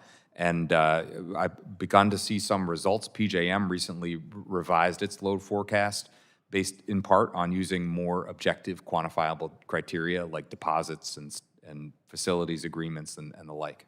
Well, I thank you for that. And NERC's recent 2025 long-term reliability assessment recognized that large loads inherently add volatility to load forecasts. There's a lack of historical data on gigawatt scale interconnection requests. There are challenges with utility information sharing and risks of double counting projects across regions. Between the national labs and the Energy Information Administration, the federal government has great expertise in energy system modeling, analysis, and data collection. So, Commissioner Rossiter, do you think there's more we can do at the federal level to support states and regions in their efforts to improve their forecasting tools? Absolutely. I think the national labs and the Energy Information Administration have made huge contributions to understanding what the future energy system and the needs associated with it are. I also would just say that this is not rocket science. You know, it's like you go to buy a car. If you make a deposit, they're going to hold the car for you. It's kind of the same idea here. I think we can figure this out, but I also do feel very strongly on your point about modeling that, you know, there's a lot of uncertainties here. There's a lot of new technologies coming into play, and getting our arms around that is really important. Thank you. And Commissioner, you were also supportive of FERC Order 1920, which was approved by the Commission with bipartisan support in 2024. Can you speak a bit about the importance of that order and how long-term transmission planning is foundational to an affordable and reliable electric system? I know you were quizzed about that a bit ago, but you were only given 5 seconds. So can you embellish that, please? Well, here's 5 more. So, you know, getting the transmission system based on demand, future demand, and where we think that future generation will be, it's critical. And we see frequently, even today, even last year, power plants of all types trying to get connected to the system, they can't. They get hit with these upgrade costs of hundreds of millions to billions of dollars because we don't have enough transmission to connect them. And that's true for natural gas and for batteries and for any other source. Yeah, well, I say it's important for us to really improve that long-term planning because this administration's position on demanding uncompetitive coal-fired power plants to continue operating at great expense to the American people is just not what's necessary. We need good, sound planning. And with that, Mr. Chair, I yield back. The gentleman yields back. The chair now recognizes the gentleman from New York for 5 minutes. Thank you very much, Mr. Chairman. I represent Western New York in the Southern Tier, a region with access to some of the nation's most abundant natural gas resources. Yet families and businesses are paying electricity rates roughly 50% higher than the national average while facing growing reliability risks. That disconnect isn't about a lack of supply, innovation, or federal authority. It's the product of state policies in New York that block infrastructure, restrict options, and take energy decisions out of the hands of consumers. And that's why I've championed legislation called the Energy Choice Act, because states shouldn't be allowed to ban lawful energy sources or replace consumer choice with one-size-fits-all mandates. Energy policy should expand options, affordability, and reliability, not shut off energy choices by government decree. We see the consequences of losing that balance in New York's all-electric mandate for new homes and buildings, and Governor Kathy Hochul is pushing new residential and commercial construction to electrify, at the same time restricting firm generation and pipeline infrastructure. Electrification may be a policy goal, but common sense must still apply. Growing electric demand has to be matched with generation. Transmission and fuel security or reliability will suffer and costs will rise for consumers. Chairwoman Sweat, How does FERC assess reliability risks when states mandate electrification but restrict the infrastructure needed to support it? Thank you for the question. FERC is in a reactive posture. We can only take the markets as they come to us. And as the Federal Power Act designates, states are solely the ones who determine where generation is sited, what type of generation is built, whether or not they give the Clean Water Act permits to pipelines who want to run through them, and FERC can only take those matters as they come to us. Thank you.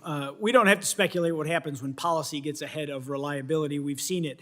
In December 22, Winter Storm Elliott showed how essential fuel diversity and firm generation are during extreme weather emergencies. When systems failed and the power went out, more than 60 people in my community lost their lives.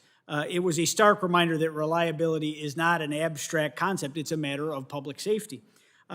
Chairwoman, how is FERC working to maintain reliability and fuel diversity when states like New York restrict firm generation and infrastructure, especially during extreme winter conditions? I'm very sorry about the people who lost their lives in your state. That's unacceptable. From our perspective, we are regulating the reliability of the bulk electric system.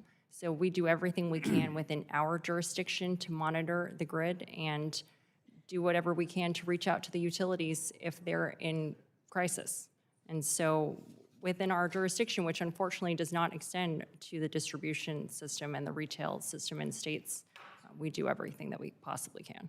Thank you very much. If fuel diversity and firm generation are critical to winter reliability, pipeline infrastructure is not an optional item. Yet, despite receiving federal approval from FERC, New York State has repeatedly weaponized its federally delegated Clean Water Act Section 401 permitting authority to block the Constitution pipeline.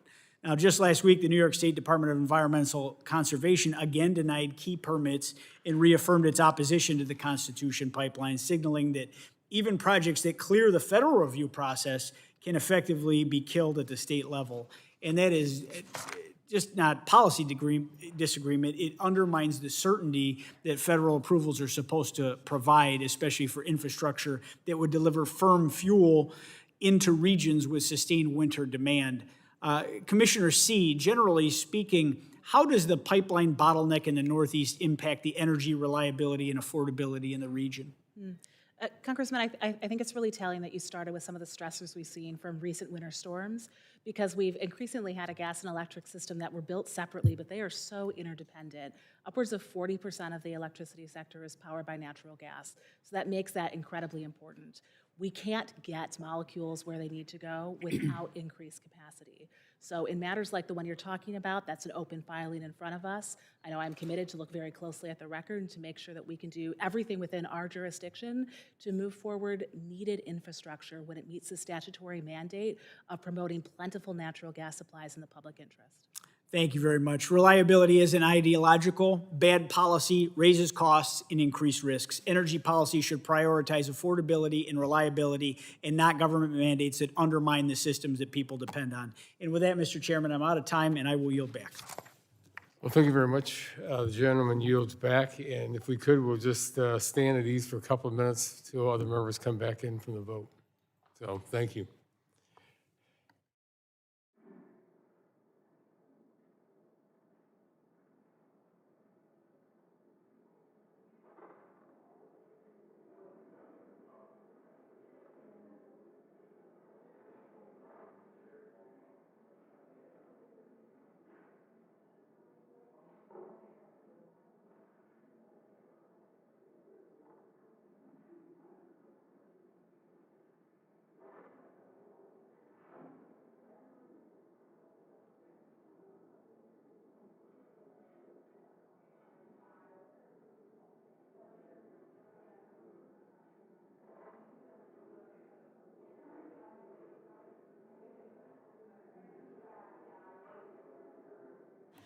Well, oh.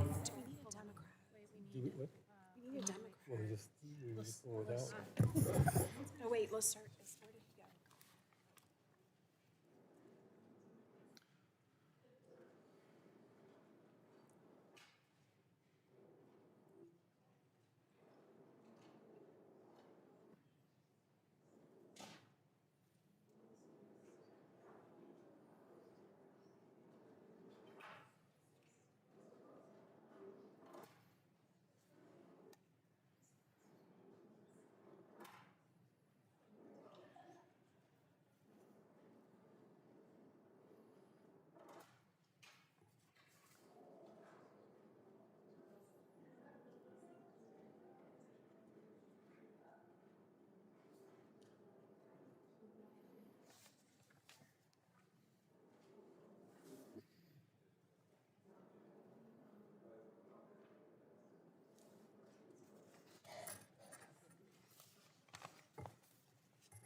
gets to go. Okay. He's a wave on.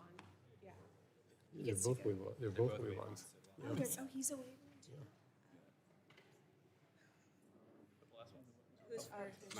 You're up. Yeah. Yeah, because, okay, yeah, really, yep, yeah, he came in, yep. Okay, the subcommittee will come back to order, and the chair will recognize the gentleman from Ohio's 6th District for 5 minutes for question.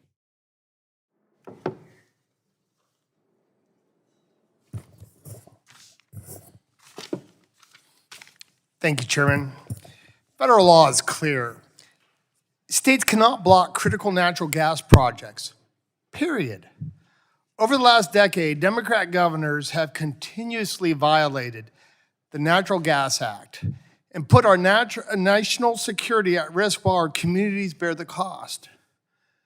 Our constituents cannot afford rising energy costs held hostage by brain-headed, out-of-state politicians playing game with the energy grid.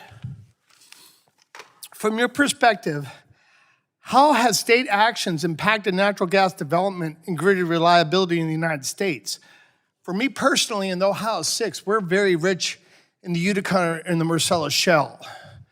I spent the last 6 years on public service building this. I've actually been intricate in building 3 gas-generated power plants, 2 in Lordstown and 1 in Wellsville. We have a cracker plant in Monaca, Pennsylvania. It's the biggest cracker plant outside of Texas. The problem that we're having over there right now is Governor Hochul. She refuses to have the constitutional pipeline go into the Monaca cracker plant and feed that beautiful plant with the necessity of the natural gas that is needed. So now we are frantically trying to build a pipeline from the Ohio 6 into Monaca. So would one of you like to speak on this? I will, sir. Thank you for the question. Mountain Valley Pipeline is a good example of the situation that you're raising here, which is sometimes it takes an act of Congress to build a pipeline. And that's because the permits in our system of federalism enable the states to effectively veto a project, and FERC cannot do anything about that. So what type of things do you think FERC could give suggestions to Congress to write a quality bill that perhaps could get bipartisan support? So if we could expand the natural gas pipelines inside the continental United States, add time for all the above energy that are friends on the opposite side of the aisle think that could happen. Because when you see this happen, where I have a cracker plant that was $12.5 billion of construction, we have the proposal for a Belmont cracker plant, which is another $14 billion of construction, and we could actually turn this into the energy hub for the whole world. The natural gas in the Ohio 6 is enough to supply the Earth's needs for 400 or 500 years. So any suggestions as members over here that we could do some quality work and get bipartisan support on? Absolutely. As an initial matter, FERC staff stands ready to provide technical support to you and any other members on how to craft legislation. But it's clear that the Clean Water Act probably needs to be revised to put some type of limit on the ability to effectively veto a project, a federal project. Do you think that's something that Lee Zeldin could actually be involved with and help us navigate those waters and the pitfalls and the little landmines that could happen as far as addressing that? I do not want to speak for Lee Zeldin, but I can answer any questions on behalf of FERC and myself. Well, the office will definitely reach out. And with that, I yield my time back to the chair. Well, thank you very much. The gentleman yields back, and the chair now will recognize the at-large member from North Dakota, the gentlelady, for 5 minutes. Thank you, Mr. Chairman. Appreciate you calling this committee today, and thank you all for being here. A lot of things I want to go over. First of all, I want to set the record straight for a minute. There's a lot of blame that's been made in this committee on Republican policies driving up energy costs. The other boogeyman for increased energy costs is the big tech companies. This chart shows clearly what's going on here. You can't really tell the difference between the grades, but the state in this chart that has the lowest energy costs is my state of North Dakota. And that is because we have, in a very principled way for decades, followed simple fundamentals that you provide low costs and reliability. Those are your drivers. Cost and need drive the investments in the system. And when you do that over time, you get a result like this. What happens when you don't do that, you get the results in the blue states. Those states have very aggressive goals. You know this. These are also the states that have risk of running out of power, and where you have risks of not having enough gas in your pipelines to meet demand when the weather gets cold, like in the winter storm Fern. So this is just like the facts of the system. And I just wanted to point that out. You all know this. I'm saying this more to colleagues on the other side of the aisle who continually blame us for the rising costs. Secondly, I want to just highlight, I couldn't bring up, you can take that down now. There'll be one more map though. I want to highlight, you are also very familiar with these maps. These are the maps of the NERC reliability assessment. This map up here is what drove me to run for Congress. After 12 years as a state utility regulator, seeing the policies that were occurring all over our country, and the really step-by-step dismantling of our power grid and our systems, I decided I need to take my expertise, come here, and try to fight for just common sense energy policy. That's it. It shouldn't be partisan. This is the fundamental need in our country, provides a baseline for everything we do. And so I urge you all to focus on this, because this has gotten worse. We're getting worse. We have more parts of the country at high risk and elevated risk of not having enough power to meet demand. And that's today, or in the very near future. That is before we even talk about meeting the ever-growing appetite of AI, which is also a very serious national security issue. So whatever you need help, whatever tools you need to focus on this, consider me as an ally. I want to help you in any way that I possibly can. Okay, so I have a few questions, and I'll submit more online. But Commissioner C, you said that the electricity markets are not designed for today's challenge. I agree with you. We have to change things. So, Chair Sweat, could you just briefly outline some of the things that you think Congress can do to allow you all to do your work faster? Thank you for the question. There are several things, several items raised today that Congress could help with. First of all, as we just discussed, when it comes to permitting federal projects, either putting a timeline on state analysis or inability to effectively veto projects when it comes to things within their jurisdiction, but fully respecting the state's rights, which I do personally, that would be very helpful. Across FERC's jurisdiction, limiting the amount of litigation that can happen. Perhaps if there were a clock on when or how you could appeal a FERC decision, that would certainly give more certainty to market participants, because as someone who personally knows, some of these cases can be appealed for decades, and that would be certainly helpful. And I'll invite you guys to send all of us, all five of you, send ideas. I'll ask a question of that nature. Chair Sweat, you mentioned one of the things that I'm really excited about, that you're going through like all of the FERC rules and regs, looking at where you've kind of exceeded your authority, your jurisdiction, and also things that just don't make sense. Can you just briefly, what's the timeline on that? And can you provide a report to us when you've complete that work? I am happy to provide any information that you and your staff would like. The timeline is the entirety of my tenure. As long as I have the honor of having this job, I am going to be looking at a critical eye. When I entered the building, there was a huge backlog of very difficult items that had not been acted on by the commission for a multitude of reasons. There was not a quorum, and we cannot act unless we have a majority vote, or some items don't have statutory deadlines. Some were simply too hard to reach consensus on. And I prioritized right away trying to clear that backlog. That's one way, and I will continue to do so as we work through things. Okay, my time has expired. I have a few other questions I'll submit online, and look forward to ongoing collaboration with all of you on some of our big challenges here. Thank you. The gentlelady's time has expired and yields back. The chair now recognizes the gentleman from Ohio's 1st District for 5 minutes for questions. Thank you, Mr. Chairman, and thank you all for being here. This is obviously a hugely important topic for the American people, businesses, our farmers, in large part because of the utility bill. So I want to start there, and I want to pick up where my colleague, Ms. Ocasio-Cortez, had left off, which was taking on this question of utility costs versus utility profits. And most Americans wouldn't know how much power you all have in terms of adjusting down the profit margin in order to adjust down somebody's utility bills. And so as people are looking for someone to help, someone to save them from the high cost of these electric bills, look no further, right? And Ms. Sweat, you made, I think, a really important comment about the heated debate that you all are having around this question.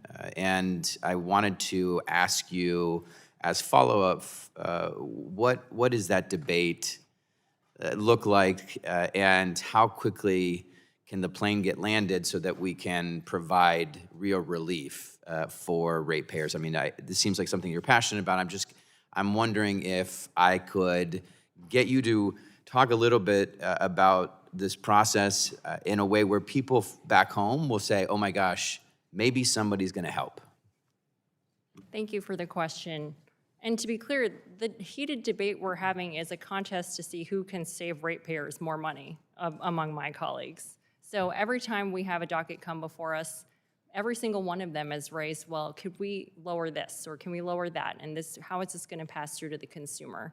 So they all raise very intelligent questions because we have such diverse But the question backgrounds. about the profits, because you do have the power to adjust the profits for each company, to say that to folks, we're going to adjust this down a little bit so that we can increase or decrease what folks are being charged. How quickly can that happen? Well, every single rate that comes before us, we do look at what rate of return the utility has. And that can help Americans, but like I said, that's only 1/3 of the bills that people get for utilities. I think they would every be month. very, very excited for that 1/3 of the bill to go down because you are seeing these companies rack up record profits while folks are really struggling. And it's not just families, it's my small businesses, it's my farmers. I've got 2.5 minutes, so I just want to ask about AIs. I just want to encourage you to keep pushing, get these rates down. I have a bill protecting families from AI data center energy costs, and so this gets at what so many of my communities are facing. I've got a community in our region, Wilmington. They're looking at a data center. The data center's coming in. They're asking for all this tax money, and utility bills are likely to go up like they have everywhere else. What can you tell them that you all are doing to ensure that this company, it's an Amazon company, pays the full amount of their energy costs? Every agreement that we've approved at FERC, since my tenure at least, has provided for the data center to cover the full cost of the upgrades that are necessary for them.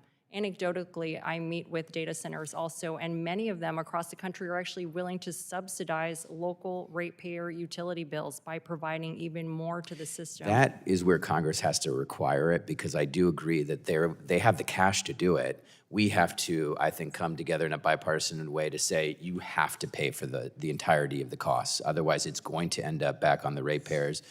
In this bill that hopefully gets marked up and passed, I think it's very bipartisan, is the push to get families, farmers, small businesses included in these conversations. Can you talk a little bit about how you do that now? Well, that is not in FERC's jurisdiction to have community engagement for a potential deal that may be at the retail level. But from what I've talked to the data centers about, most of them are starting to show that they understand it's very important to have the community behind them, and I am very encouraged that that will continue to be part of their approach. Just in my last couple of seconds here, that's not been our experience. I understand that has happened in other places, in Ohio, or at least in Wilmington. Our experience is they've come in, they're signing NDAs with people, politicians, elected officials, and they're bypassing community and getting tax cuts to come in and set up these data centers, which will cost people a lot of money for a few jobs. And ultimately, I think we have to get to a place where they pay everything. No cost data centers. Thank you, and I yield back. Well, thank you very much. The gentleman yields back, and the chair now recognizes the gentleman from Texas's 12th District for 5 minutes for questions. Thank you, Mr. Chairman, very much. And I want to thank all the commissioners for being here today. It's been a very interesting and educating hearing. I'll start with Chairwoman Sweat, since you are an honorary Texan, surrounded by Texans, not only at home, but on your staff as well. You've been a staffer yourself at FERC before, and have been in private practice at a very distinguished firm, certainly an expert. So safe to say that you are an expert on both the industry and the regulating the agency you run. What are the biggest opportunities you see to improve FERC as we move forward? Thank you for that question. I am very proud of the agency that we are representing. It is my third time. It's come a long way, and we're moving faster. At first, I thought you said it's your third child, but that could Oh, be. no, I've only got 2 I know, well, children. so it technically is your No, third child. I do feel actually a maternal instinct toward the agency, so it could be my third child in a way, but it predates me. That said, we've made a lot of strides at FERC to improve everything that we're doing, and I personally have tried to improve FERC's morale, just to tell everyone there that they're appreciated and the administration is really appreciative of the mission that we do for the American people. Having support from the outside would also improve the agency's morale, but I think we're at a good place and we're changing every day. That said, having more certainty on the gray areas of our jurisdiction from Congress, for example, in permitting, which we keep coming back to, that would really help us realize our missions more efficiently. Right, thank you. And do you anticipate achieving the timeline for FERC rulemaking on data center co-location and fast-track interconnect for data centers to be completed by the April 30th, 2026 deadline as requested by Secretary Wright?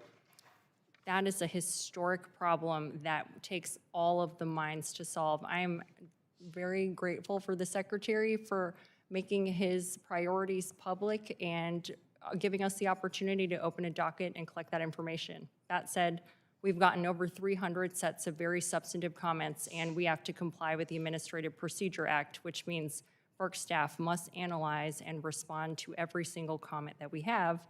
Otherwise, we will be overturned on appeal. So we are moving as efficiently as we can to ensure that we come up with a thoughtful and durable answer for our country. Thank you. Commissioner Rosner, I had a hard-hitting question for you, but since you praised Texas and what we're doing there, I kind of eased up a bit. But no, during your time as chair, FERC recently approved what seems to be a record amount of natural gas projects. What recommendations do you have or best practices that we in Congress can help with to make such speed and success more permanent? Well, thank you for the question, and the Texas grid is really quite impressive. I'll say a couple things. First of all, I think having a bipartisan consensus among commissioners helps us do our work more rapidly, and it also helps ensure that, as we get the benefit from the 5 sets of perspectives and experiences in these orders, makes them more legally durable. And so, I think one thing is, just go colleagues, let's keep doing what we've been doing. I think we've talked a lot with many members of the committee about opportunities for more certainty on the things that touch either our jurisdiction or things that are related that other agencies or other entities have roles in. And so I think what I would say succinctly is, whatever sort of all of the above permit reform that Congress thinks is appropriate, I would be really excited to implement as a commissioner. But should that not happen, I'd also be very excited as a commissioner to work within the statutes you've entrusted us to find efficiencies wherever we can. Thank you. Thank you. And I think we all agree, everybody on the committee, every one of y'all certainly want the grid to be reliable. We all want to save ratepayers money. Commissioner C, seen what happened last week with Winter Storm Fern. As some of my colleagues pointed out, wanted more wind. Well, the wind wasn't blowing in Texas, and the sun wasn't shining, and so we were we were very dependent on natural gas. So I think at one point, 70% of our grid was by natural gas. And seeing that the New England grid was generating 25 to 30% of its power from oil, what do you think should be done to expand natural gas pipelines in New England? If I could just interrupt for a second, the gentleman's time has expired. If you could answer that, I've been giving everybody about 15 seconds over, or if you'd like to respond in writing, would be the easiest and best for you. Can certainly respond more in writing, but I think we need more infrastructure. I think that's the message that's come out of the hearing today. Thank you. Thank you, Mr. Chairman. Thank you very much. The gentleman's time has expired, and the chair now recognizes the gentleman from California's 15th District for 5 minutes for questions. Thank you, Ms. Chair. Thank you, commissioners, for being here today. 2 years ago, President Trump pledged to cut electricity bills by 50%. Under his watch, the opposite has happened. Prices rose 13% last year. Just recently, ahead of winter storms last week, natural gas prices jumped 25%. For the average American family, this translates to an extra $1,000 a year just to keep the heat on. We must move past rhetoric and toward real solutions that lower costs for the people we represent. Commissioner Chang, I want to thank you for your response to the letter that I sent to each of you regarding data centers. You noted that while large loads are an opportunity to modernize our grid, we must protect customers from higher prices as part of that equation. With that in mind, what specific cost allocation frameworks do you think will effectively protect consumers from rising costs associated with these new large loads like data centers? Thank you for your question, Congressman. Yes, the captive customers have always been the ones that pay for system upgrades. And as we enter into this new phase where large customers are coming in, such as data centers, we've talked about it all day today, is that we have an opportunity to upgrade the system for everyone, not just for the data centers, but for everyone. And I think we need to take that opportunity very seriously. And we also have an opportunity to do that, to increase the capability of our grid while keeping the rates flat for everyone. But we also run the risk at this moment where if additional upgrades are actually only to benefit certain large customers, but not benefit local customers, those costs should not be shifted to existing captive customers. So I think as we evaluate approaches to cost allocate system upgrades, or on principle, same thing for generation upgrades, we need to think about how to allocate those costs fairly. Thank you for that. Commissioner Rosner, I was glad to see your testimony highlight the importance of Order Number 1920, a rule which was bipartisan and unanimous. California's grid operator, CalISO, submitted its first compliance filing under this order in December, and I'll be watching that outcome closely. Without getting into the specifics of any active filing, can you describe the importance of ensuring that RTO filings strictly comply with the reliability and affordability mandates of Orders 1920 and 1920A? Thank you for the question, Congressman. And what I'd say is this, I really look forward to working on compliance with Order Number 1920 with my colleagues on the Commission. Although as an individual commissioner, I do not set the timeline for moving that forward. But what I can say is this about 1920 is that this is the kind of rulemaking that brings states in at the ground floor to take a 20-year forward look. It doesn't require them to select anything. Take a 20-year forward look, give input to your transmission utility about what kind of projects you see, how the scenarios should run, and then agree among the region on how to share the costs. And we've had a lot of struggles with this over the past decade or two at FERC. I believe that Order Number 1920 corrects a lot of the gaps and will help us get a set of transmission that's going to enable us to connect an all-of-the-above energy system to the grid, meet things like new demands, whether it's a data center or electric vehicles or whatever states and regular people want to pursue, that we have that available to them at an affordable way. Thank you. Thank you for that. Your testimony also highlights that 21st century reliability solutions include demand response. I am actively working on a legislative proposal to expand real-time energy data access in part to improve such programs. How critical is expanded access to real-time data for the success of demand response programs, and how would this help lower costs for families? I would agree with you that it is critical. And so having access to the data is needed in many parts of the country. And the way it works is this: the cheapest megawatt is the one you don't use or the one that you're willing to not use. And so what I like about demand response is there's a lot of flexibility in setting up programs that work for regular consumers or small businesses or even large businesses, so that they can respond to prices and they can be in control of their consumption. It's just smart, and and it's voluntary, and I think it's another tool at lowering high costs. Thank you for that. Yield back. Thank you very much. The gentleman yields back, and the chair now recognizes the gentleman from Pennsylvania's 13th District for 5 minutes for questions. Thank you, Chairman Latta and Ranking Member Castor, for holding this important hearing, and to our witnesses for being here for this long day. As we have discussed within this committee, and as you are no doubt aware in your roles, ensuring that every American has affordable and reliable energy has become, unfortunately, increasingly complicated in recent years. Between the premature retirement of dispatchable baseload power and the increased demand on the grid that AI centers and advanced manufacturing presents, we're seeing challenges to the reliability across this country.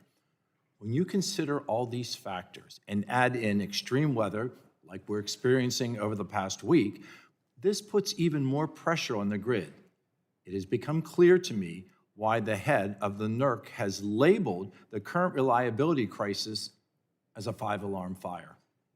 In your role as a regulatory body charged with ensuring reliability in our bulk power system, I want to discuss what you see as a path forward so that we can recognize the opportunity of both AI and advanced manufacturing while still keeping energy affordable.